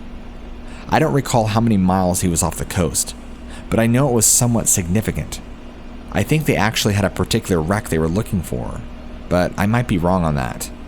He mentioned to me that somewhere down near the bottom, as they were scouting, an amphibious type of hand, many times larger than his own, reached out from underneath the sand and silt and grabbed onto his wetsuit, nearly tearing it open with so much force. The creature swam out of the silt and away from him. He described it as very mermaid-looking, but not in a fantasy or traditional sense that we all think. He described it as a more humanoid, half-man, half-fish sense. Described the face as very humanoid-looking, with large black eyes and large scaly hands with webbing in between the fingers. It had a strange purple oozing bruise on his leg, and it gripped him so hard. When they had gotten out of the water, he had this weird plasma-like goop all over his leg where it grabbed him. It freaked out all the other divers because it was so sudden and out of nowhere. After it grabbed onto him, it pulled itself out of the silt and swam away in the opposite direction. He said it was a very large creature and estimated it to be between 13 and 16 feet in length, and described the upper body being very humanoid looking, but also very amphibious. The bottom half was just like an elongated fish body with a long tail. This is why and where he used the term mermaid. Yet another dive ended prematurely. Even with these strange events, these things have not stopped him from going out practically living in the water. This man has also been face to face with barracuda, sharks, and a bunch of other extremely dangerous situations underneath the water. There's even one time where he accelerated too quickly, just like his other friend, and nearly died of nitrogen poisoning back when he was just a rookie diver. Yet, he's taken out by a semi-truck in the winter. It was a tragedy. We all figured he would have gone out either drowning or being eaten alive, but that's not what his final chapter looked like. The The fact of the matter is, no matter what situation he found himself in, life-threatening or not, he still pursued the thrill of the deep water. I think wreck scavenging was probably his #1 pastime, among other things. Of course, he too also had stories, because he had some close friends who were in the Navy and other parts of the military that had some kind of classified information from what I was explained to. One of my favorite stories of his that he tells me is that his one longtime Navy friend, who he concealed the identity of because he didn't want any information to be revealed about this particular individual. This individual was sailing in the South Pacific back in the early 80s on a smaller military boat, when an extremely large object appeared on the radar machinery. At first glance, they all thought it should be an opposing submarine, but realized it was actually a bio-life form. Whatever it was estimated to be anywhere between 90 feet to 150 feet in length, and was also several miles down under the water. Or, there's another similar situation where back in the late 70s, they had an entire submarine and crew perish due to being attacked by some unknown large creature. Whatever it was had to have been large enough to take down a military-tier submarine in the Pacific Ocean. Over 80 crew and 11 officers all perished with the submarine. The assailant of the submarine was never made known, but it was documented that there was indeed a struggle, and the submarine fired off all of its missiles against the unknown assailant, but made no luck. This was, from what I've been told, about 200 miles southwest off the coast of Alaska. I've also heard stories from several places where military personnel have talked about finding washed up, half-eaten whale carcasses with humongous bites taken out of them. These whale carcasses were partially devoured, or halfway devoured. These have been usually found in the areas that military personnel were deployed, close by. The one that comes to my mind is a story where an individual, a different one, a sergeant, whose name I will not mention, encountered 3 of these dead whales at once that had washed up right near an undisclosed military base. All 3 of them showed the same signs of being partially eaten, devoured by the same large predator. This predator had taken out chunks of meat so large and massive in its bite that the bite marks dwarfed that of a great white shark in comparison. It's stories like that that will keep me out of the ocean. These kinds of sightings were actually far more common than you can imagine. The military has all sorts of reports on large water amphibians and reptilians that are classified, apparently. For example, if you Google this, there is a case back in 1914, I believe, I might be unsure of the year, of a large military ship seeing a large water crocodile that was estimated to be around 60 feet in length. I can't remember where, and I want to say it was off the Europe coast, but you can find out. This information was kept from the public for quite some time, but all it takes is for you to know somebody who knows somebody. Unfortunately, once my friend passed, all of his connections who knew stuff and had stories were severed with his death. He had good friends in many places, but fortunately, he was able to tell me a lot of them before he died. He and I would just sit down and spend hours talking over the phone, or if we were in person, have a few beers and just talk, and he would tell me story after story. Not always creature stuff, but situations he was in, where he almost died, or incredible diving stories. I just thought you would find these 2 particular cases I shared with you interesting, since it fit right up your alley.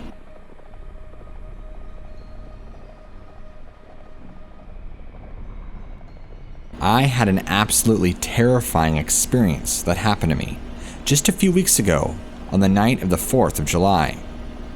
I had stayed at a friend's house since we were having a large 4th of July get-together party, and because I had worked the next morning, I had to stay sober. Even though I did have a few drinks earlier on in the evening, I couldn't fully enjoy myself like I wanted to. I stopped drinking, probably about 6, to allow my body to fully metabolize the alcohol. Around 10 or 11 p.m., after we hung out and did some fireworks, I decided it was time for me to go home. Quick note, my friend lives about 2.5 hours away from me, and I only see him a few times a year. This was a long drive back to my house, but I pulled up good old Google Maps and decided I would take a detour through a really windy mountain pass kind of area. The good news is that with this route, I'd shave about 45 minutes off my overall trip. This area has sparse towns throughout and is very low population. Houses are very spread out, and there are little to no lights at all. It's in the middle of nowhere, and I've never driven it before, at least prior to this night. So, I get on the road, and as I get onto the highway, there must have been an accident because I was backed up for probably quite some time. I probably spent about 50 minutes in one spot waiting for traffic to clear. It didn't help me that everybody else was leaving their locations for the 4th of July, and so it was very backed up. What I assumed happened is that some go-happy drunkard probably hit somebody when they shouldn't have been driving. Driving by, I was right. It was an accident. Somebody had T-boned somebody else, but luckily, I saw no ambulances, so that was good. By the time I got past the wreck, it was a little after midnight, and I'm really starting to get exhausted and worried how I'm going to fully make the drive home. I'm usually an early bird, and I'm up by 5 or 6 in the morning, so you can imagine my utter exhaustion. I hate driving late at night for this reason. I regretted declining my friend's offer to stay and just drove home in the morning. Stupid me. I spend the next hour, give or take, on the highway until I get to the pull-off that Google is having me take. According to Google Maps, I had about 37 miles until I would pull out onto another road that would go for another 14 before I got back to my house. This road isn't an easy straight shot where you can just cruise at 60 and autopilot. There's lots of curves, hills, and blind spots. To make matters worse, I was literally fighting to keep my eyes open. I blasted music loud. I did everything I could just to keep myself awake and alert. I know deer love to jump out at this time of night, so that alone had me on edge. Once I made it around most of the curves, which seemed to go on for an eternity, I had a portion of the road that was just gravel for a good 2 to 3 miles. I'm guessing it was road construction due to the bump signs. I'm assuming it was going on during the day. But if anybody knows anything about driving on gravel, it's that you have to drive around 10 to 15 miles an hour, or you can say goodbye to your tires. This is just even more painful because now it's going to take even longer, and I'm already at my wit's end. There's no streetlights out here, no other cars on the road. I'm in the middle of nowhere, driving on this 2-lane gravel road. I finally reach the spot where the road goes back to normal, so I keep driving and driving. Finally, I get to a point where I realized if I continue to push myself, I'm going to cause an accident. I was on the verge of falling asleep at the wheel. I figured I might just pull over to the side of the road and sleep for about 5 to 6 hours, wake up in the morning, and then go home. Gather my things quickly and go to work. I set my alarm for 5:30, so I was going to be up and ready to go. Luckily, there is a pullout not too far from where I was. Again, it's pitch black, there are no other cars on the road, and there are no lights anywhere. I'm surrounded by fields and mountains all around me. For sleeping, it was wonderful, because it was so destimulating. I had pulled over into this little spot on the road, turned my truck off, and made sure my phone was charging. I reclined my driver's chair, and before I knew it, I'm lost in the land of sleep and slumber. This is where my story transforms from normal to what many would consider fiction, but this really did happen to me, and because of this, I will never go down that road again. So much for a shortcut. Efficient shortcut, I should say.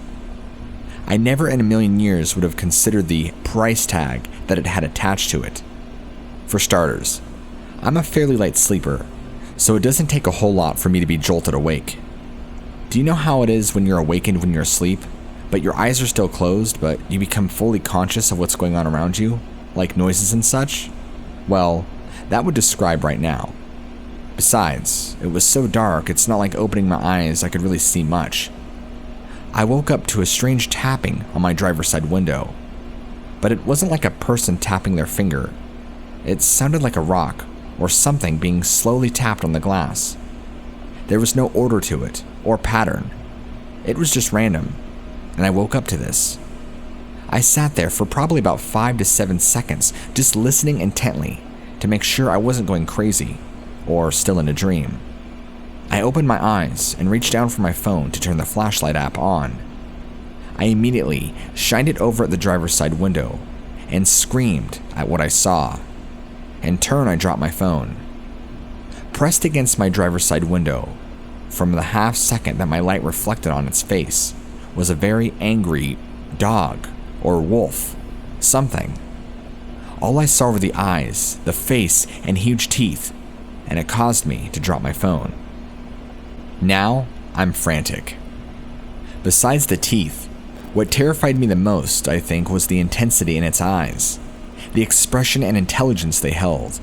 In that flash of a half-second moment, my brain, for whatever reason, seemed to input everything it needed to fully register that this was a real being, a living creature. The second I saw its face, time had slowed down to a halt, and my brain supercharged, super-absorbed everything. I'll never forget the hateful expression it had on its face. I don't know if I parked in its territory, or if its intentions were to come and hurt me and kill me. I don't know. I don't want to know. I've never felt such anger from eyes like that before. So I'm screaming and fumbling for my phone. I grab my phone, shun it to where I put my keys at while I'm going a million miles an hour.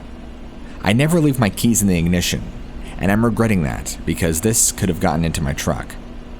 I put it in the ignition, and I don't even waste a second throwing my truck in drive and pulling out of there at 60 miles an hour. I went so fast, I know I made a dust storm. The sheer amount of fear and adrenaline I had pumping through me brought me home in record time. I did more than that, actually. I didn't sleep the entire night.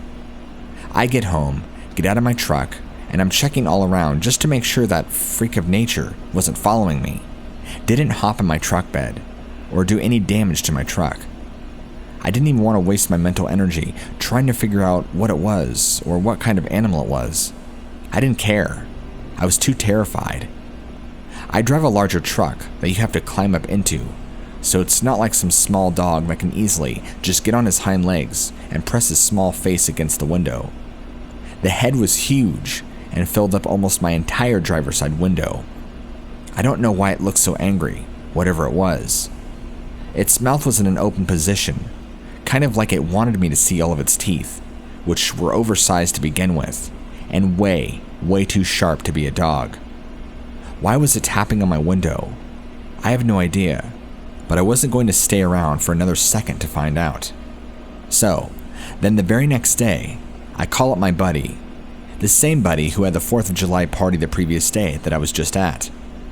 I told him about what happened and I said, "Man, you're not going to believe me," and he said, "Try me."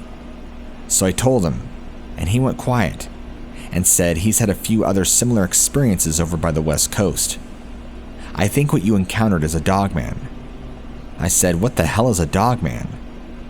He began to explain to me that there are such things called cryptos and cryptids, Bigfoots being one of them. I stopped in mid-conversation because I told him Bigfoots don't exist. I'm definitely not a believer in that nonsense, but this had changed my mind and my world. It made me realize there are things out there that force me to reconsider. I'm not saying Bigfoots are real, even as of now, but whatever it was outside of my truck that night, it certainly was real. So after our conversation, and him going into detail about all the few times he's had weird feelings and experiences out in the woods on the coast, I began to look around to see if there's any evidence I can find online of these things. That's when I stumbled across multiple YouTube channels, and I got to read a variety of different eyewitness accounts. A lot of accounts seem to point to you and your YouTube, and you seem like a very credible individual to share my story with. I'm a diehard believer in science, actually, but the problem with science is that it does not explain what I saw. In fact, it flat out denies that it exists, and I can't wrap my brain around that. I know for a fact I was not hallucinating, especially considering that many of the accounts that I read nearly match the description of what I saw to a T. You can imagine how terrifying that is for somebody like me, who has that horrible face forever seared into my memory banks. I've had nightmares about it since, it pressing its face up against the glass and breaking into my house and eating me. It's pretty horrifying, and I'm not gonna lie. It's like I had a monster step off Hollywood and stand right next to my truck. I don't know how long it had been standing there, and I don't know if it would have opened my door had I left it unlocked. Those are things that are best left not thought about, because if I dwell on them too long, I will get terrible anxiety.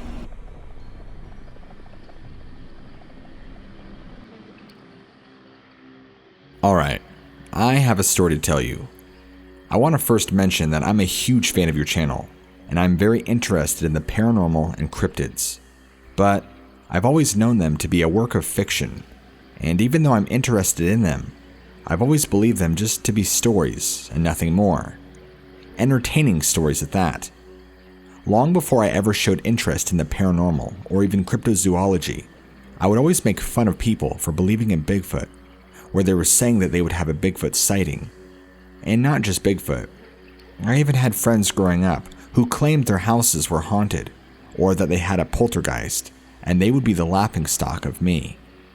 My outlook was generally, if you believed in that garbage, you were subhuman. And I don't know why I held such a negativity and anger toward that belief and mentality for as long as I did. But over the course of me aging, I've come to open my mind a lot. I believe my interests have shaped and changed my opinion more in the past 15 years than actual life experiences.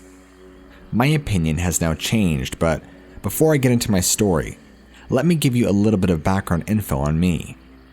I'm 37, and I'm currently living with my mother while she is extremely sick and needing somebody to help take care of her. I am an only child, and my father passed away when I was very little. I don't have much memories of him, so I grew up very close with my mother. I moved out of state when I turned 18 and went to college, got a good paying job, and around my 31st birthday, my mother started getting very ill. Soon after that, she was diagnosed with cancer and decided that she didn't want to go the chemotherapy route because, her saying, she didn't want me to remember her that way, sickly and dying. She was able to make it on her own for a while, but in this past couple of years, it's gotten really bad, so I've opted to come and live with her for the time being, just to help take care of her. She's still able to go and drive on her own and do things, but she is very limited on what she can and can't do. I'm still mentally preparing for the day that she is going to pass, which I know is in the very near future. If anybody has ever lost a parent, then they will know what I'm talking about. But anyhow, my background info isn't super important. What I'm here to tell you is my story. I was staying home, especially with the whole COVID-19 thing going on. There's not really room or time to go outside and do much. My mother was out getting groceries and running some errands while she still can, which, by the way, is very minor since she can't do much. She gets home about 7:30, 8 at night, and she's definitely quiet. She comes in the house, doesn't look at me, doesn't say anything, and just goes to her room. Number one, this struck me as extremely odd, because my mother is a chatty Cathy, and her and I are very close. She is always one to have conversation and talk to me. My first inkling that she was mad at me or something, but I had no idea what or why. So I followed her into her room just to try to talk to her, but she wouldn't respond to me. That's when I knew something was up. She calmly sat down on her bed, and I could see just how pale and out of breath she was. I asked her if she was feeling okay, to which she quietly shook her head no. Now I went from wondering if she was upset at me to grossly concerned for my mother's well-being. I sat down next to her, put my hand on her, and empathetically wanted to know what was hurting my beloved mother so much. She wouldn't even make eye contact. She just opened her mouth and said something along the lines of what I have to tell you is too crazy for you to believe. I just said, "Mom, there's nothing you could tell me that I can call you a liar for." She went silent for maybe another minute before she spilled the beans. I listened intently, making sure to give her my full attention, so she did not feel in the least bit ashamed, ignored, or not paid attention to. On the way home, my mother pulls into a pullout on the side of the road to respond to a couple of text messages from a friend. She does this often. She's not the type of person to wait till she gets home or to a certain location to respond. She will pull over at the very next pull-off she can and pull out her phone and text you back. In a way, it's really nice if you're trying to have a conversation with her, but at the same time, if you're in the passenger side and you're trying to get to somewhere, it can drive you crazy, constantly pulling over all the time to her responding to people. But she is very anti-texting and driving, so I guess safety is best. During the course of her sending a response text to one of her friends, she looks up, and running at her out of the woods to the right of the car was what she said was a lizard man. It jumped on the hood of her car and tore her front bumper off entirely before speeding away and knocking the thing off her vehicle. Then, she said it chased after her car for a couple of miles, nearly jumping on the top of the car before veering off down into an embankment. As she's telling me the story, she is visibly physically shaking, and her voice is tensing up. I was reliving her trauma through her eyes and her physically expressing the story to me. Either she's a liar and a damn good actor, or she went through something that she believes is not of this world. My mother isn't the type of person to make up stories. She is a very honest, do the right thing kind of person, and always has been. I give kudos to her for raising me with a good moral compass. Thanks, Mom. I asked her afterward what she thought it could have been, and she just shook her head saying she did not know. I had her describe it to me, and she said it was about 9 feet tall, built like a bodybuilder, head like a massive lizard, yellow eyes, large teeth, and long claws. And when it jumped onto the front of the car, it kind of belly flopped, as she described it. It kind of slid off the front, and used its other hand to tear the front of her bumper off, and nearly pulled out her right headlight. She was shaking and screaming so bad. I guess she never once thought to call the police, because her thoughts were, what would they even think? That this woman is clearly off her rocker, and she has not taken her medicine. But there's something she included into what she told me that was even stranger than the events that had taken place. Apparently, when this thing had shown itself and charged at her car, all the electronics, including her phone, started glitching out. Even though her car remained running and operational, the radio was going in and out the whole time, and her phone had died completely. She was sitting at about a 70% battery charge when the next thing she knows, her phone is completely dead and drained of all charge. There is also a very strong electromagnetic feeling in the air, but she described it as static electricity. I don't think she inherently noticed it right away, but over the course of driving and escaping this creature chasing her car, she noticed it. All the hair on her arms were standing straight up, just like when somebody takes a balloon and rubs it against your hair. She said it was very thick in the air, kind of like when a thunderstorm approaches, but there were none. A very bizarre incident indeed. I asked her if I can go out and check out the vehicle and maybe see for myself, and she just kind of shut down even more and shook her head very lightly. So I walked outside. She wasn't kidding. The front of her car is messed up. The front bumper is completely gone, and the right headlight is slightly loose. It's like she hit a bear. After seeing the car, after her telling me her story, it gave me the creeps. I told you earlier that I'm a huge fan of cryptozoology, but to me, they were all made up stories, but now I think a little differently about it. Maybe there is truth to all these sightings. Who am I to deny my own mother's experience with something I have no experience in? What's really unsettling is this is so close to home, because the spot she told me she pulled off at is only about 7 miles from the house. Whatever followed her car could have easily continued to follow her and is just waiting for the right time to come and try to get into the house, I fear. I really do have a reason now to be terrified. I guess I was kind of surprised at first it wasn't a Bigfoot, because I've never really heard of a lizard man before, but where we live it's very marshy, with swamps and thick woods around us.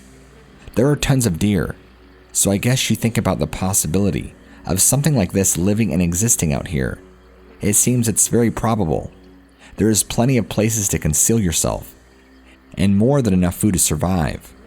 Maybe it's time to start moving back to a much more populated area. But then again, there are many sightings that have occurred in suburban neighborhoods and dense cities, like the Mothman, for example. I don't think we're really safe anywhere anymore.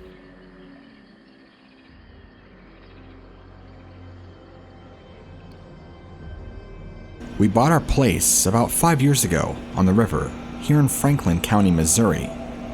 Things happen on a daily basis, like howls, tree knocks, and something looming in our woods. Our son used to travel home late at night on his electric bike, 2.5 miles from town to home here. He stopped traveling at night, around 3 a.m., after something that was 7 feet tall, white and hairy, crossed a field next to the road and was gone. It terrified him so much that he moved into town permanently and will not live out here. Myself and my husband heard strange howl calls. I hear tree knocks on our back land and smell a horrible wet dog smell sometimes coming off of the hill. I do not trail walk our land anymore, nor do I go out after dark. I have had chickens disappear from a locked coop and 2 peacocks killed inside a locked 10-foot by 10-foot cage. The 200 acres down the road is where my son seen the one head towards. As a minister, I was hesitant to write this, but feel something is out here and in a group. I believe an investigation should be done. My guard dog refuses to be out in the backland, as if it is frightened by something. I won't even swim in our pool alone. I feel watched, and a few times seen something tall in the woods, but could not get the nerve to get closer, as we have found deer legs and parts that should not have been killed, as we did not hunt our forest animals. Today, I heard tree knocks again, and when I stepped out to feed the barn cats, nope, I came back in. It creeps me out. I almost want to sell our place, but it's so beautiful out here. The bluff off the backland is a 100-foot bluff above the river. Lots of open spaced land in a deep hollow that is remote and thousands of acres around. Thank you for listening.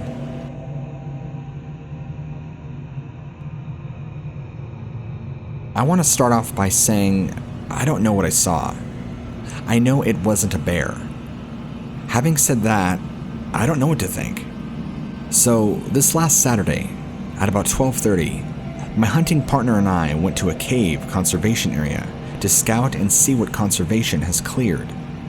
We crossed a creek bottom to where there are small food plots.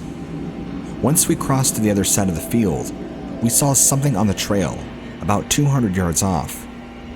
Even from that distance, I could see that it was big. I noted a head by a limb that I judged was maybe 5 or 6 feet off the ground. What we saw then crouched and sort of swayed a few times before taking off to the right and stopping. Not being sure what we saw, we crossed into the next field and discussed what it was.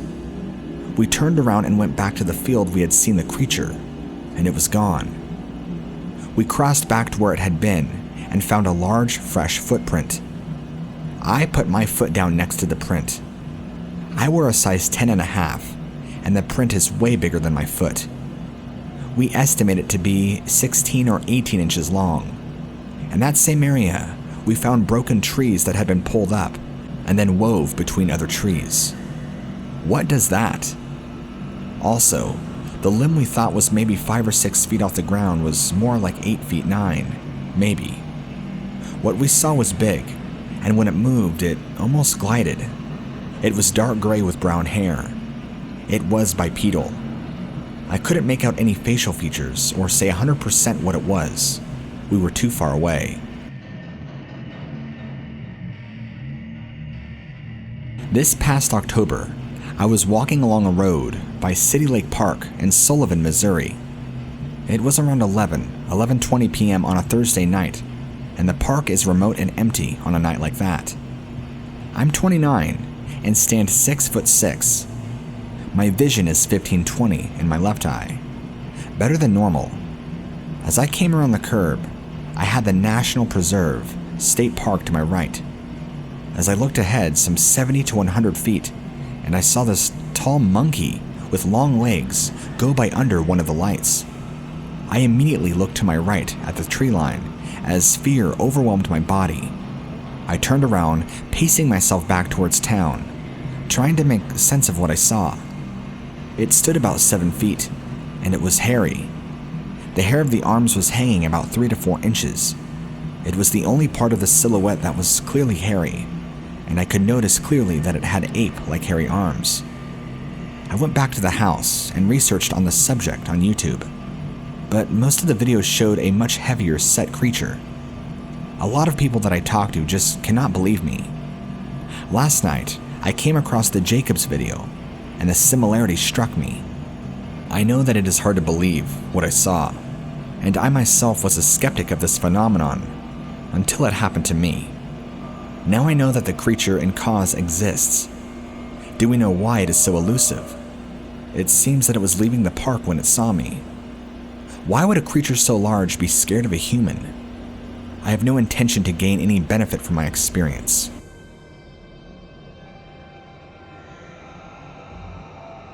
The sighting occurred sometime after dark. I was in my sleeping bag, sleeping on a sandbar with 3 other guys on the river after an afternoon of canoeing and fishing. I was awakened and was looking upstream into a beautiful bright full moon. The light being given off was so bright that you could read by the moonlight alone. Suddenly, about 20 yards upstream to my left, a very large, very massive creature walking on 2 legs stepped into the river to cross. It appeared to have a very massive upper body. Because of the moonlight and angle, I could see that its body had a very furry appearance to it. When it walked, I could see its arms sway and its knees bend with every step. I also noted a very pronounced crest on the top of its head and a very pronounced ridge in its brow line. I was on my back looking upstream and propped myself up on my elbows for a better look. As I did this, Greg, who was off to my left, propped himself up and said out loud, "What the hell is it?" I answered, not taking my eyes off the creature. "I don't know. Must be somebody ripping off cabins," implying a human form. Immediately upon Greg's words, the creature turned at the waist and looked at us, only taking its eyes off us to look at the other bank when it exited the river. When it looked at us, its face blacked out due to turning away from the moonlight. I remember hearing the creature cutting the water, which was about 3 feet deep, as it walked. The water flow was very fast, and no man could have crossed this area and remained standing for very long. The water came up to the creature's knees. I could see its knees bend as it lifted them to walk. It exited the river on the right side, and we lost sight of it. This sighting lasted only about 10 seconds, but lives vividly in my memory. The next morning, when Greg and I recalled what we had seen to the other guys, we were severely ridiculed. Because of this, we didn't really go back and check for tracks or other signs. We both agreed that what we saw was not human, and far too tall and massive to be a person or a bear. We both then agreed that it had to be a Bigfoot that we had seen. I do recall that the draw that the Bigfoot had come out of prior to entering the water was very dark, with thick brush and a spring-fed creek in it.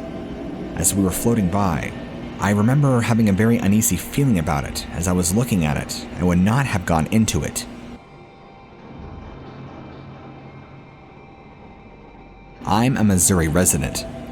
Back in 91 or 92, I can't remember which year, I was coming home and coming around a curve when I noticed eye shine. As I got closer, I could see a massive creature standing on the side of the road, reddish-brown color, at least 8 feet tall. As the truck lights hit this thing, it threw up its arm and covered its face. It was not a man in a suit or a bear. When I say massive, I mean massive. This thing was anywhere between 600 to 800 pounds. As the years went by, I moved but within 7 miles from where I saw this creature the first time. I have been here 19 years now. Back in the first years, I would come home at night and hear things that I've never heard before, not thinking it was a Bigfoot, just not knowing what I was hearing, until one night about 2:30 in the morning, I let my little dog out and heard a holler that was long, and to me, sounded like a warning. I swooped my little dog up and ran in the house and shook. We have 119 acres, mostly wooded. My mother moved a trailer onto my land and was here for about 7 years before she passed away in 2010. She would call me and tell me something is hitting her door or trailer at night very hard.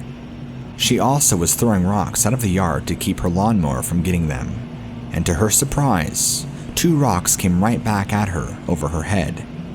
She never seen what threw them though. That also happened to me when I would be weed eating her yard. One time, she heard a pack of dogs running and barking. She went out to look, and she said all of a sudden, something firmly started talking in animal language to these dogs, and then she never heard the dogs again. She stated that if an 800-pound gorilla could talk, that's what it would sound like. Around the time, she started telling me things were hitting the trailer at night, and she was hearing walking around outside. Then, it started here at my house. Rocks hitting on the house. Rocks thrown on top of the house. It came up onto my porch. I heard it scuffle and run off as I was lying in bed. I knew whatever was just on my porch was extremely heavy. I have never been so petrified in all my life. Then, the wood knocks the very next night. My husband worked nights, so it was just my daughter and I at home. After my husband retired, he was working on my truck at our bottom barn, and as he pulled down there, he saw something that he said was not a man or a bear, but it ran so fast that he didn't know what it was. He said it was big and fast. After that, he started finding footprints. He would come and get me and show them to me. I heard this thing holler on several occasions, wood knocking and walking around outside. So much has happened throughout the years here, really way too much to document. I have noticed that it comes around if you sing. At the end of last summer, I bought a cheap little night vision scope. One night, I asked my husband, "You want to go sit out on the front porch with me?" He said okay, so we went out and took the night vision scope. I turned it on, started focusing it, and to my amazement, there it was in the woods, in the darkness, 50 yards in front of the house. As I was looking at this thing, I said, "Oh my, Henry, it's a Bigfoot." I'm sure he was thinking, yeah, right. But I handed him the night vision scope, pointed, and said it's standing right there. I waited a minute and asked, "Do you see it?" He said, "Yes, I see it." I said, "I told you there was a Bigfoot, and it was out there." This thing was standing there watching us as we were watching it. It was approximately 8 feet or taller, and huge. Its arms hung down past its knees, and kind of curved as like a monkey's would. Its head was crowned to some degree. We passed the scope back and forth to each other. My husband couldn't believe what he was seeing. I watched it crouch down and stand right back up. While we were watching that one, something other than it threw a rock on the carport. My big brave husband wanted to walk out to it. I told him it could rip him apart with little effort if it felt threatened. My husband started to walk out to it. There was a sudden flash of movement in the scope, and then it was gone. I couldn't see it anymore, so I hollered out, "I don't see it anymore, you better not go out there." But it was gone. It has never hurt or threatened us, besides growling at me. In total, I saw this creature 4 times, and only one is questionable. If I didn't see it with my own 2 eyes, I would be skeptical too, I suppose. My husband also has informed me that as he was walking the dog this morning, he heard a wood knock in one direction and a whistle in another. I heard the whistles the other night when I went out to see what the dog was raising Cain about.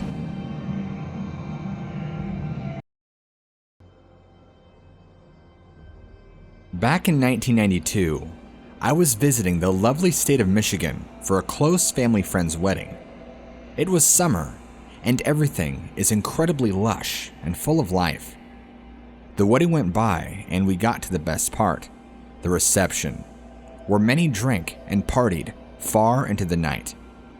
I had struggled with alcohol a lot growing up, so I was one of the only few sober individuals there at the time, besides some other apostolic elders who were pretty anti-alcohol and drinking altogether. People were starting to leave and head home when, clear as day, we all heard the most disturbing, loud howl yell. It was so loud that you could feel the vibrations from it in your chest and ears. It hurt that it was so loud. This got everyone's attention, and we all looked over in the direction that it came from. which was the heavily forested area just beyond the reception area outside. Many started looking panicked and confused, not knowing what the sound was or where exactly it came from. People started whispering and talking in hushed, panicked tones.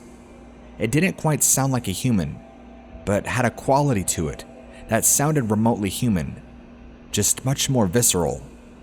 It was like mixing a wolf howl with a person yelling, and making that very guttural.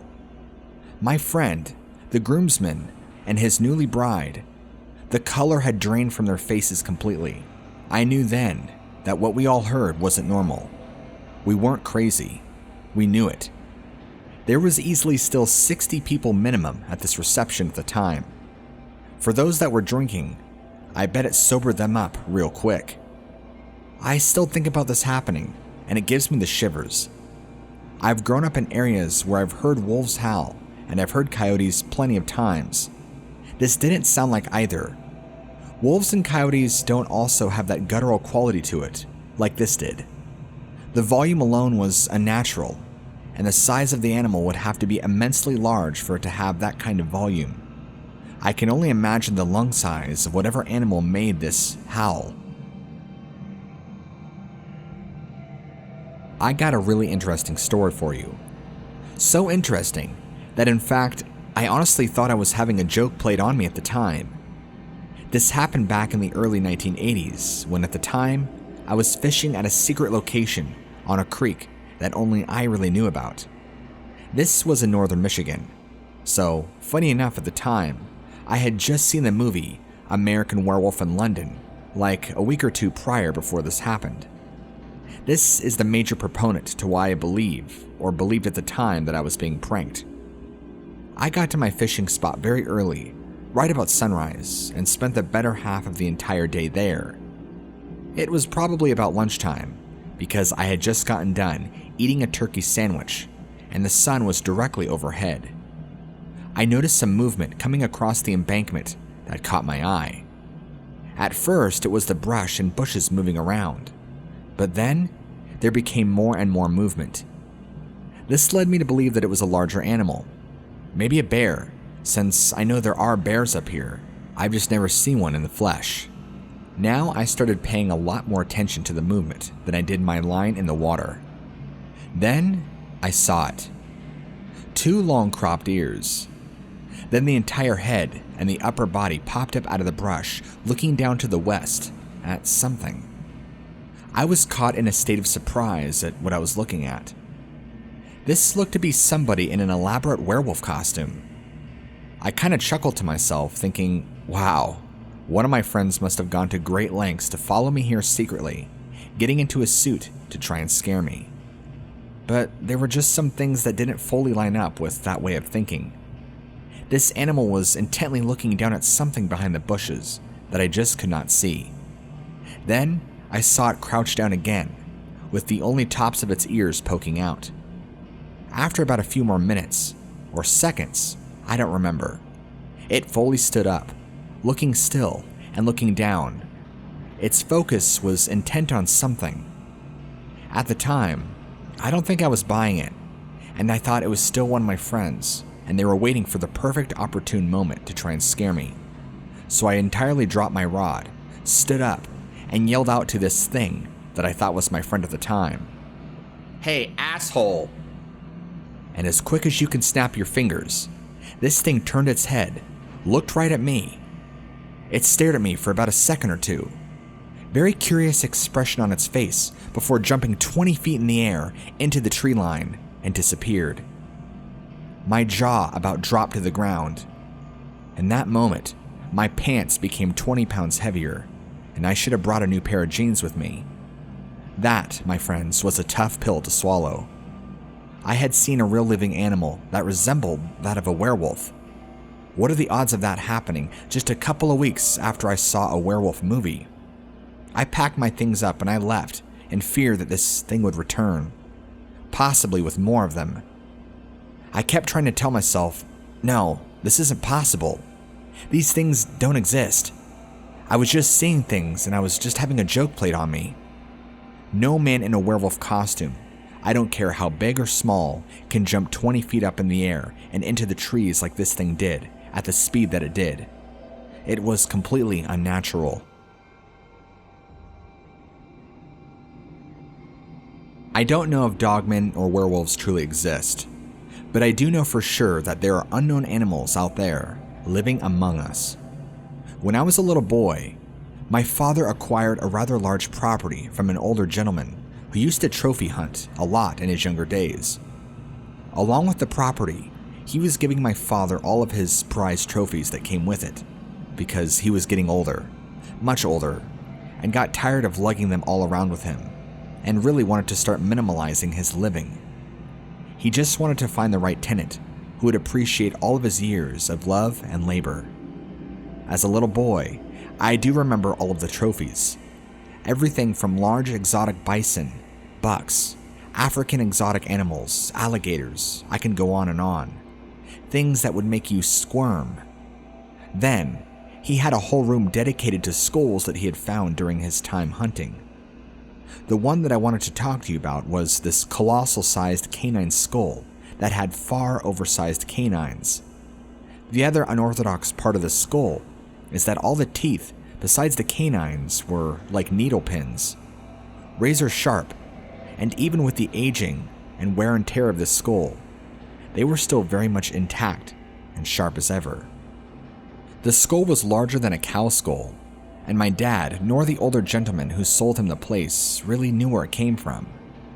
He had forgotten the location that he found it in, but thinks it was up in the Rocky Mountains, if he remembered correctly. Growing up, I always thought it could have been a dire wolf skull, but the teeth never made sense to me. Isn't a dire wolf just a larger version of a wolf? I don't think they had exaggerated canines or razor-bladed teeth. This thing didn't even have molars, just razor teeth. It was not until my later 20s that I got into cryptozoology that I started to realize that maybe that the skull was from something much more. Well, my father sold everything in that house and then sold the property a while back, so we lost all ownership of everything that was there. To this very day, I kick myself for not taking that skull, but it surely was incredible.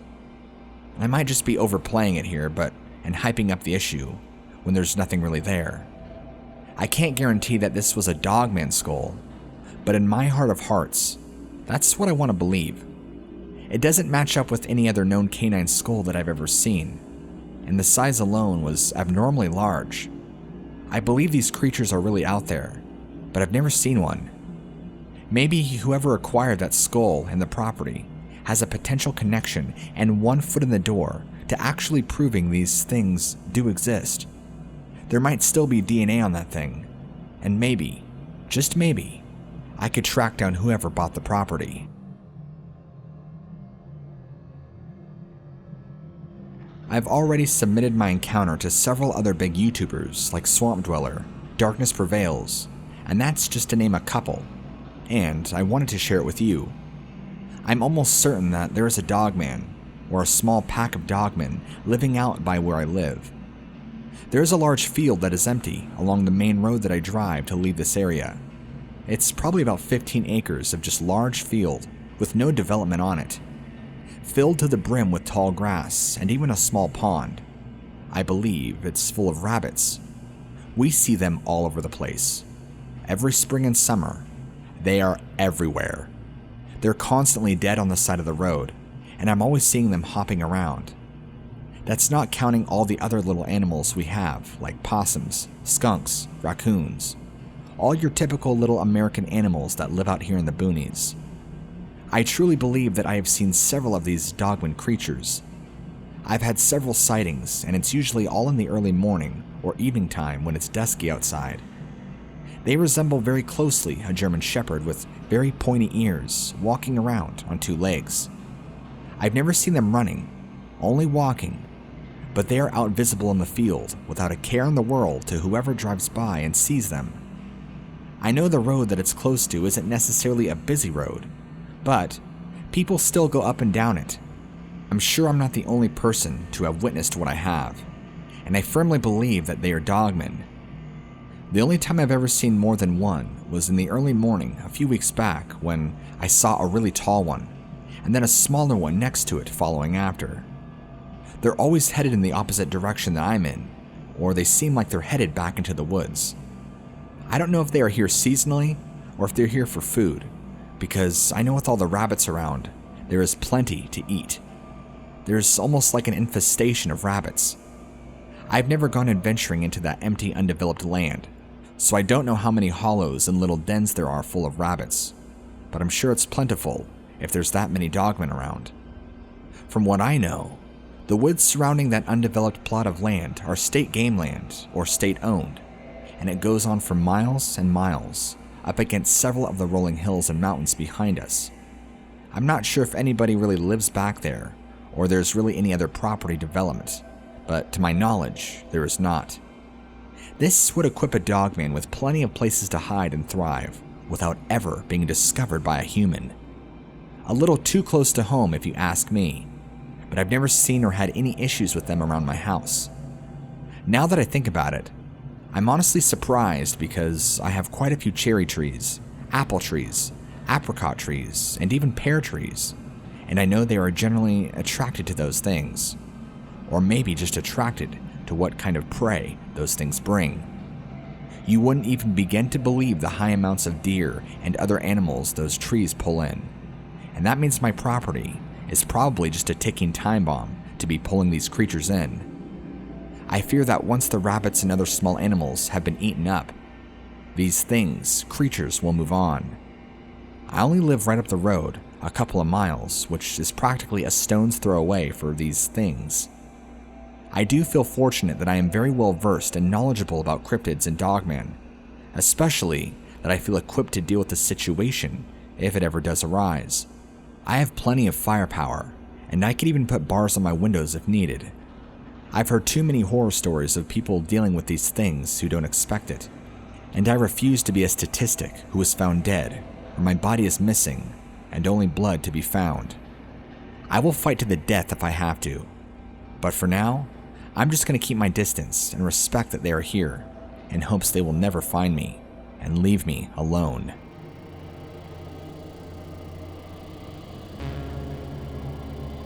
Alright guys, this is actually 1,000% true story that I haven't told anyone. The only person that's heard was my girlfriend's dad, as he was the first person we seen following this encounter. But, of course, he didn't believe us. I apologize for a few incorrect measurements regarding distance. My phone was in no service. I was terrified, and my anxiety was kicking in. It's hard to remember how long I was driving in distance, but it was at least 2 hours. Okay, now the story. I'm going to use our real names just because I don't feel like remembering artificial names while trying to remember a story I've tried so hard to forget. So, I'll give it to you raw and unedited. My name is Jimmy. I'm a 24-year-old male from Wisconsin. My girlfriend's name is Cassandra, and she too is a 24-year-old female from Wisconsin. At the time, we were both 23, so this happened in late August of 2017. At the time, I had a 2009 Mitsubishi Eclipse GT. This may be a factor in the good outcome from that night later on. So, after a rough summer in my hometown and endless problems it seemed, I had had enough. I was ready to pack up and go in an instant, and that's pretty much what I did. My girlfriend's father owns a 15-acre ranch out in Arizona, in the middle of the desert, about 45 minutes southwest of Tucson. The ranch is in 3 Points, Arizona, pretty much 45 minutes north of the Mexican border. My girlfriend's father, Rick, and I are very much alike. We both enjoy extreme sports, fast cars, and gorgeous women. So a workday for us would fly by with the breeze like we're two buds kicking the hell on a weekend. So the idea of living there with him in full seclusion, surrounded by desert and my favorite terrain of all time, mountains, seemed like heaven compared to this shit city I call home. I kicked the idea to my girlfriend the same day, and I said, screw this, and she agreed. It was time for a change of scenery. I packed all of our valuable stuff, put it all into my tiny Mitsubishi, and hit the road 3 a.m. the next night. Mind you, I didn't even get paid for my job yet, but I said screw that, I can't be here any longer. I hit the road with about $300, my girlfriend, a car packed to the brim, and the faith I'll make it safely and without trouble. Lucky, being a car guy that's ran into problems before, prepared I would say, appropriately, and brought some tire pluggers just for the hell of it. Little did I know I would need them later on. The trip is going smoothly, and we're about 17 hours in. I'd already filled up 3 times, and that 300 turned to 200, on top of food stops as well. 13 more hours to go. I can't necessarily say what happened, but I was halfway through Texas, running low on money. After such a long ride, driving straight through music seemed like it was just messing with my head, opposed to helping me keep me aware and awake. So I turned it off. 15 minutes later, my tires make a weird hiss, and me and my steering wheel start resisting a bit. Luckily, there was an exit coming up 500 feet. I get off, observe my tire, and Lord behold, an industrial nail plug right in the tire near the edge. I got it out, plugged the tire, and put air in. Temporary success. I continued my journey, letting my girlfriend drive to try and close my eyes for a couple of hours. Mind you, we've been driving for about 21 hours at this point. I mean, I'm exhausted. We fill up again and continue.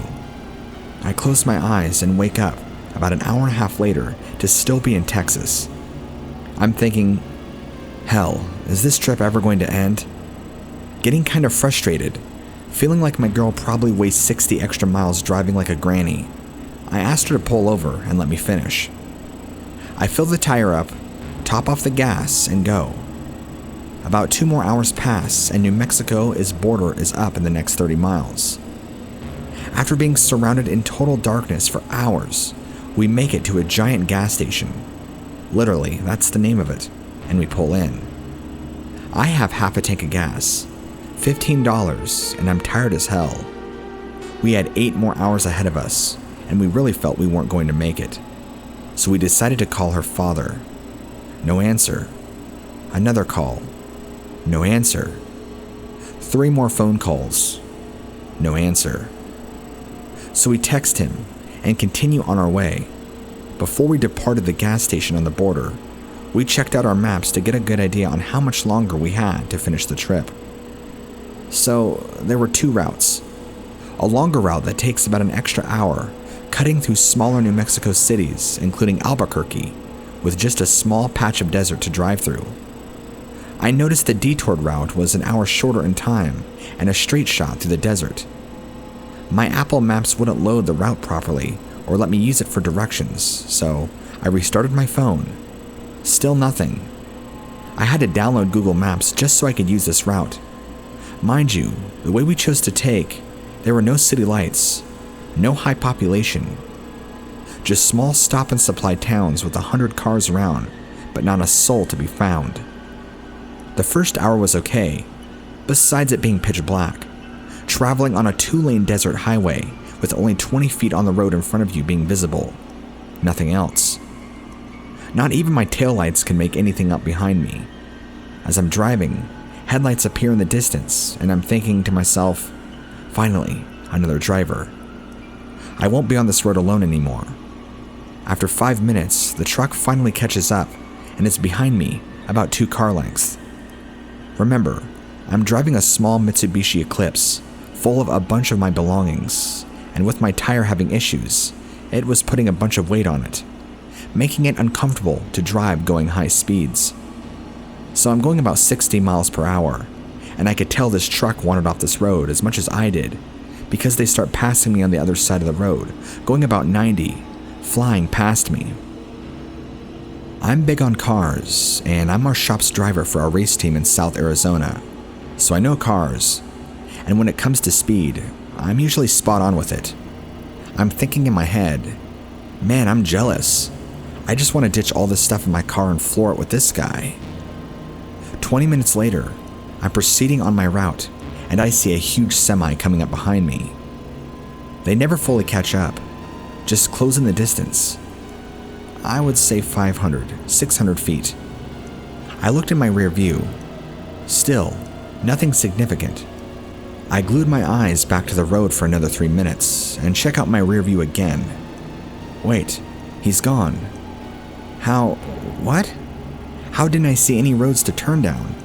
It's just been desert and one road. I say out loud to myself. Mind you, since we left the gas station on the border, my girlfriend has been sleeping like a newborn. I look over at her to tell her what I just saw, or didn't see, and I think, nah, I'm gonna let her sleep. I'll tell her later. As soon as I'm making my eyes back to the road, my phone internet data completely wiped out on me. I couldn't make a phone call, send a message, nothing. Luckily, Google Maps was still loaded, so I continued to follow the same route, when all of a sudden, a bright light came up behind me, in a distance probably a mile away, ground level. This light was so bright, but seemed so directed. It didn't illuminate anything around us, it was just pointed at my car, like headlights. I remember cussing, flipping my rearview mirror to reflect the lights. I assumed they had their brights on till I looked in my side view and realized how far the light actually was from me. I also said out loud, "Those are some bright lights, I need those," kinda joking to myself out loud, even though it was one of those diamond-shaped lights. I figure it just looks like that because it's far, and they're probably missing a headlight, so I didn't think much of it. Just chopping it up to it's probably the truck driver that disappeared earlier. I drive for 30 more seconds, and I look in my side view again. The light's closer and gaining on me extremely fast. Too fast to know that nobody was that interested in driving over 100 miles an hour in pitch black desert with only one headlight. I look down again. I look in the mirror. Okay, I got anxiety, and I wake up my girlfriend. I tell her that what I've been seeing and asked her to check it out and make sure my eyes aren't messing with me from being so exhausted. She saw it too, and I don't know what it was when she looked at it. But after all I just told her, she looked, and the only thing she said when she turned back around to me was, "Drive faster." I floored it. With all my weight on the car and my low-pressured tire, I gunned it and got to about 100 miles an hour. When I realized how unsafe the situation was, then I receded to about 75 miles an hour, just trying to keep my distance from this light. Then it's gone. We have about 29 miles left till we get to another desert highway going the direction we were headed, and despite all my potential problems about the strange light, it's all I could think about. About 11 miles to go, and the light comes back, and out loud I look at my girlfriend and smile and say, "Look, our friend's back," in a joking way with a smirk on my face. At this time, though it just made me feel weird, I didn't really think too much of it, just how weird it was. This time, the light was closer, and I speed up again. It follows us for about 6 more miles and then goes again. We finally switch routes and stop in this old rundown town about 30 miles west of Roswell, New Mexico. I see the sign stating this, and in my head I say, "You gotta be kidding me," as my girlfriend and I are big on paranormal and take a huge interest in it, being a believer for the most part. I joked to my girlfriend about it and stated, "I knew it was an alien," and we both laughed. This town was so creepy. No gas stations, no lights, just cars on top of cars and no people. There was this old rundown motel that looked to be abandoned, but the only light around came from that light over the door of the motel. Also, let me state that I found that leaving this town, we were on the historic Route 666, now known as Route something old, but you'd never know it if you didn't care to look into it. Mind you, my phone is still out of service. I park and get out to try for a phone, after ringing the bell and knocking for about 5 minutes. I get back into the car and tell my girlfriend no luck, and we're just gonna have to continue on. Another 68 more miles to go till we make another turn. God, this is raising the roof on my anxiety. I don't know how I feel at this point. I just remember saying that I wanted this to be over. Low enough for my girlfriend to not make out what I said, but hear me mumble something. I said, "Oh, nothing," and just continued driving.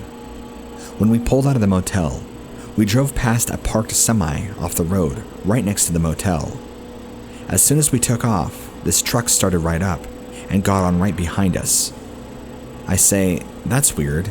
Why did he decide to leave when we left?" And my girlfriend says, "I don't want to find out. Drive faster." So he's following us for about 15 miles, and we come up to a four-way cross intersection. I stop, and I'm like, all right, what's he gonna do?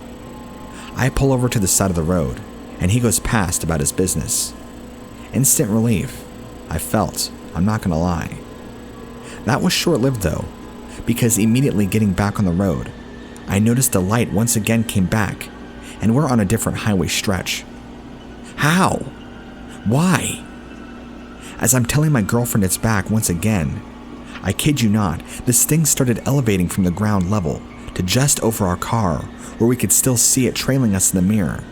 But by this time, it was trailing us from an aerial position. I freaked. I released my expressed fear and floored it. It was that feeling when you know something's about to happen any second, but you're still trying to get ahead while you can. For those who play PUBG or Fortnite, you know when you're outside the battle circle and the storm circle is closing in on you, and you're trying to make it before the storm catches you, knowing it's coming faster than you can run, and you're expecting it to hit any second, but you don't stop for anything. Yeah, that's exactly how it felt, and I just knew something was about to happen to us that night. I was creeping up on a quarter tank of gas with a bum tire and an extra 10 hours of constant driving. I was mad, upset, scared, and determined, all simultaneously. I'm gonna be completely honest. I sat here for 30 minutes trying to remember what happened after all that, but I honestly can't. I really can't, and it's giving me a really sick and nauseous feeling. I remember the whole trip, up to a T, until that happened, and I remember being sad, highly irritable, and anxious for the next week. From that night, I just remember making it to a small gas station after that 69-mile stretch I just did. I talked to a local weird-looking guy. Definitely somebody I'm not used to seeing. Rough, gritty-looking, brownish redhead, and wore some extremely thick opticals. I told him about our trip and what we saw in the desert, and then I don't really remember what happened after I saw it again. He chuckled and said, "You made it out, guys. They didn't keep you for long." I looked at my girlfriend, and we made awkward, nervous chuckles. You can tell we just did it to not be rude by laughing at what he seemed like a dark humor joke. I asked, "How much more desert do we have to drive through?" He says about 45 minutes before we run to our first big city, south of Albuquerque. I'm like, hell, but that's 45 minutes and seemed a lot better than another 2 hours. So I threw in my $15 and got back on the road. At this point, I knew we weren't going to make it back to Arizona with the amount of gas we had. At the blink of an eye, after we left the desert gas station in the middle of nowhere, my phone service cut back on to my relief and surprise. I instantly grabbed it and told my girlfriend, "Call your dad." She had just lost her phone before we had departed from Wisconsin, so we only had my phone. Her dad picked up and decided to meet us close to New Mexico, and we're heavy recreational smokers on top of work and sports. That's what we like to do to relax. All of our family knows it's her dad, so he had some medical grade ganja waiting for us when he met us. Telling him about our experience, he laughed about it and said, "You sure you guys didn't smoke before that happened?" We both laughed and said, "Hell no, we didn't," but didn't really take the whole thing seriously. After rolling up a nice joint and taking a few deep, satisfying hits from it, we were back on the road again and a few hours from our destination when I started to really think, what happened? How did we lose a whole hour and a half of time? As much as I believe in the paranormal, I'm still not convinced in the whole alien abduction thing, but that crossed my mind, and for the next week, I got all of these unusual random emotions, and my girlfriend and I had weird marks on our chest, wrist, ankles, and neck. Both of us. It was nerve-wracking, and smoking a little bit helped me uncover little details following that. Nothing added up. I don't know what happened that night, and I know some of the guys think that wasn't scary, or I want to know what happened. Well, if this was made up, I would have made it much more intense and crazy. But this is very true, and I want answers as much as some others might. If you guys, anybody has traveled in that area, or stretch a freeway in the middle of the night and have experienced anything similar, please, I want to hear it. I can't be the only one to have this experience.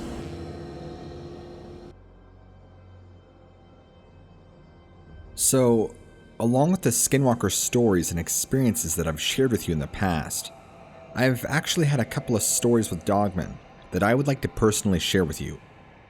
Before I get into them, I want you to know that I've wanted to make sure I've done a little bit of research beforehand, so I can give you the most accurate details. I believe firsthand that there are actually different variants of these creatures. I was being hunted by a pack of them in the outback of Montana that closely resembled the werewolves from the movie Underworld, but not quite 100%. That was the only Hollywood image that they resembled closest.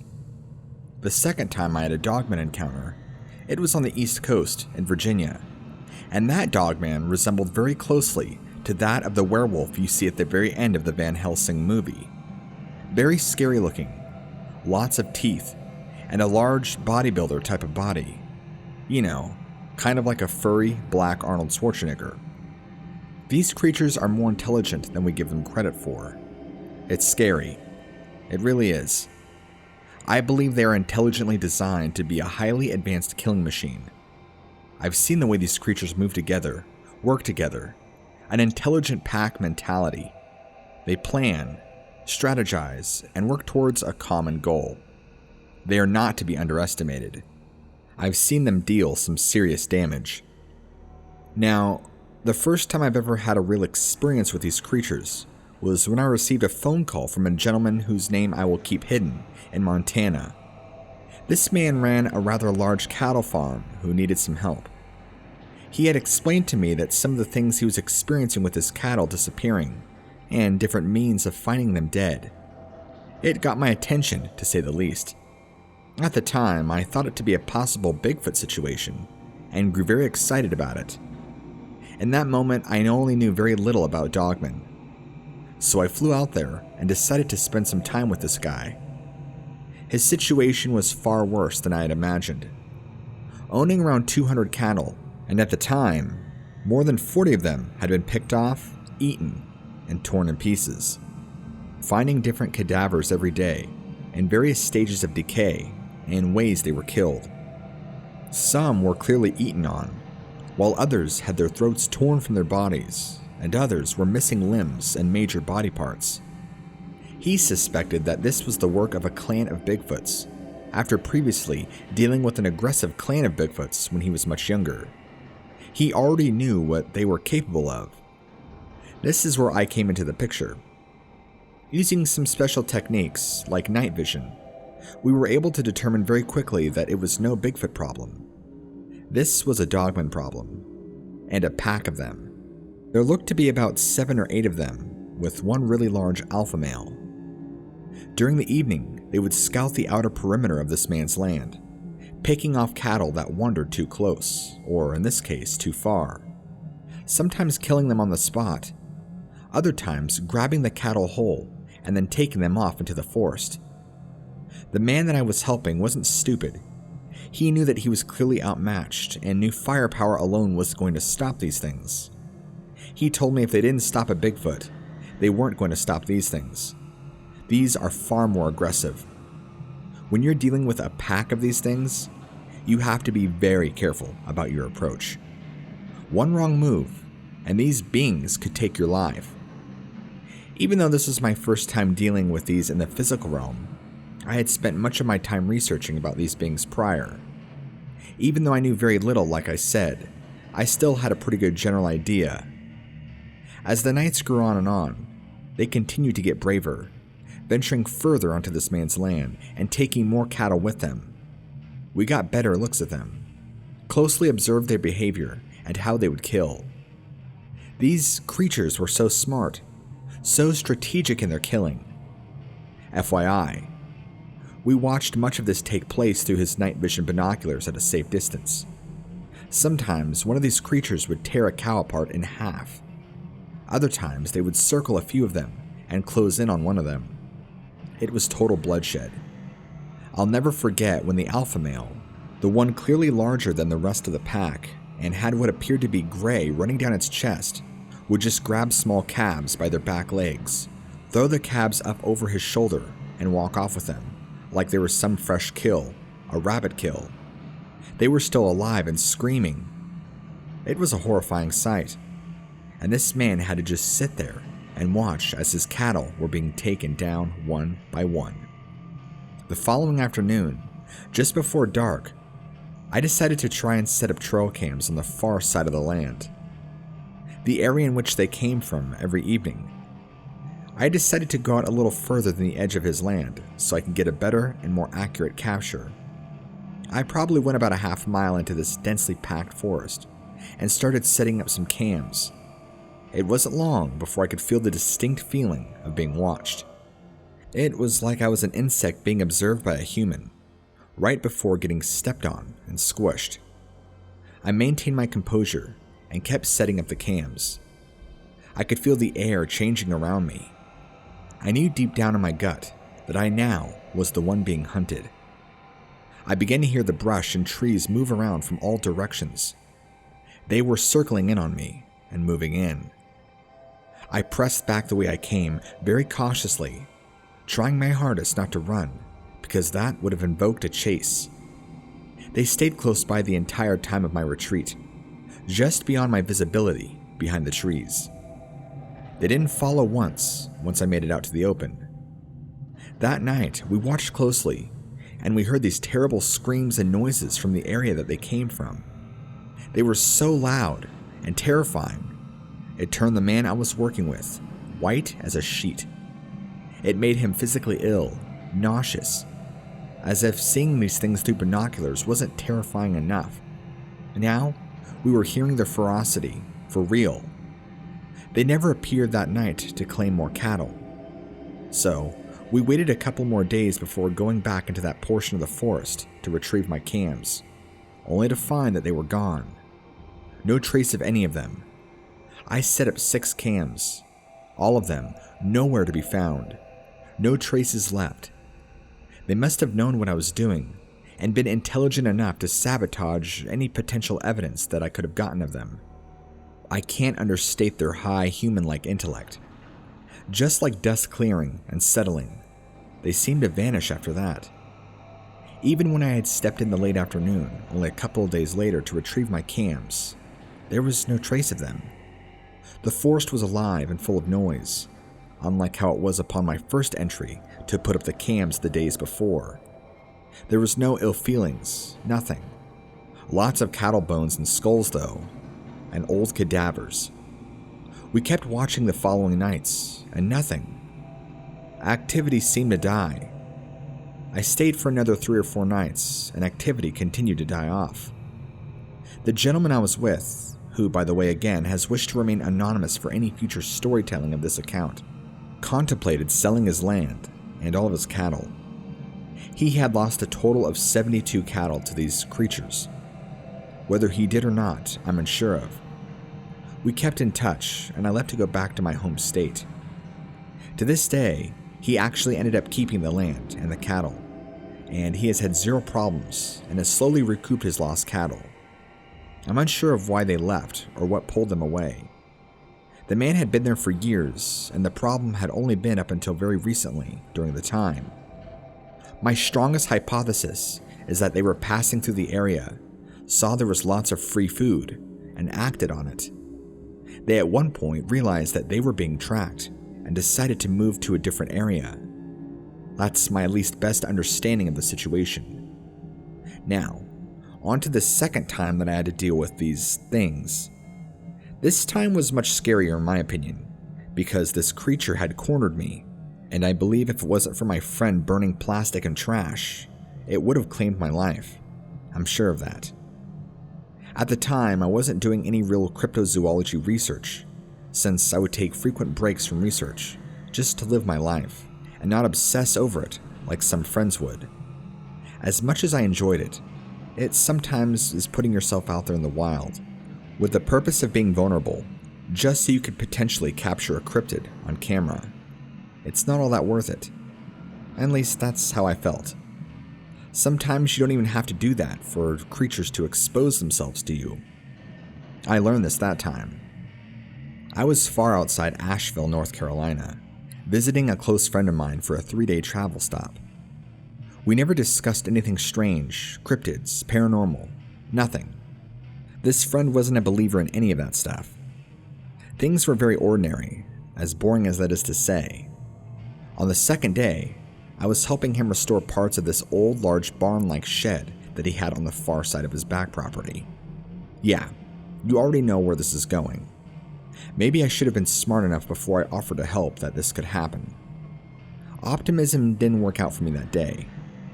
Since he had recently broken his leg, he needed help, and being a good friend, I wanted to help the man out. There were some backboards of the shed that needed to be replaced, and fortunately, he had the lumber to use. I got back there and started tearing out the old boards on the back side of the shed. To my right, about 20 feet, is thick woods. Behind me, about the same length, is the same woods. And then to my left, the yard goes on for a while, all clear open grass. Then in front of me directly was the backside to the shed. I had my back turned to the woods, and I guess this is where I made my biggest mistake. I left myself open and vulnerable. My friend was on his front lawn, doing whatever he could with a broken leg to try and get stuff cleaned up, hobbling around. Even though I advised him strongly to take it easy, he was far too stubborn to do so. Like clockwork, I don't even think I was back there for maybe 10 minutes before those good old feelings of dread started to wash over me. In the moment, I don't think I thought much about it, though, and just brushed it off, tearing these old boards off. That's when I heard something heavy walking my direction from the woods directly behind me. I turned to see, and approaching me was this monstrosity of a being before me, slowly taking a step towards me, and then pausing, and then another step, and then pausing. This creature maintained the most intense look on its face, challenging me, staring me down, and sizing me up.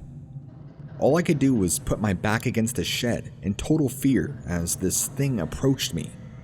I knew if I ran, I would be a dead man. I would be done for. And just like the movie I described, this thing was jet black, had a long muzzle full of sharp teeth that overlaid out of its jaw. Its stature was very wide, built with rippling muscles and long 4-inch black claws on each of its 5 fingers. Just like a wolf does, it had that distinct fluffy mane hair on the side of its face and neck. Unlike the other pack of creatures I saw in Montana that looked much more humanoid, this thing just looked like a werewolf on steroids. It towered over me, even from 20 feet away. It was like Goliath from the Bible had been a werewolf. Even though many others describe these beings with red eyes, yellow eyes, etc., this creature had eyes very similar to that of a wolf. Yellow, but with black pupils, and even had whites in its eyes.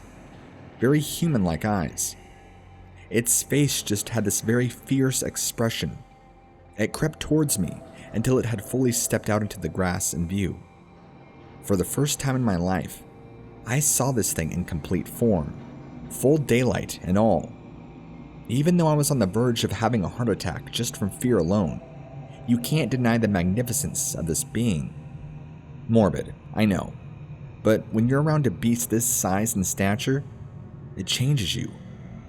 Before it took another step towards me, it stopped, looked over to my left, and began sniffing the air around it, just like a dog does when they smell something. It lifted its head up in the air, smelling. Then its ears immediately went back, and a scowl came across its face.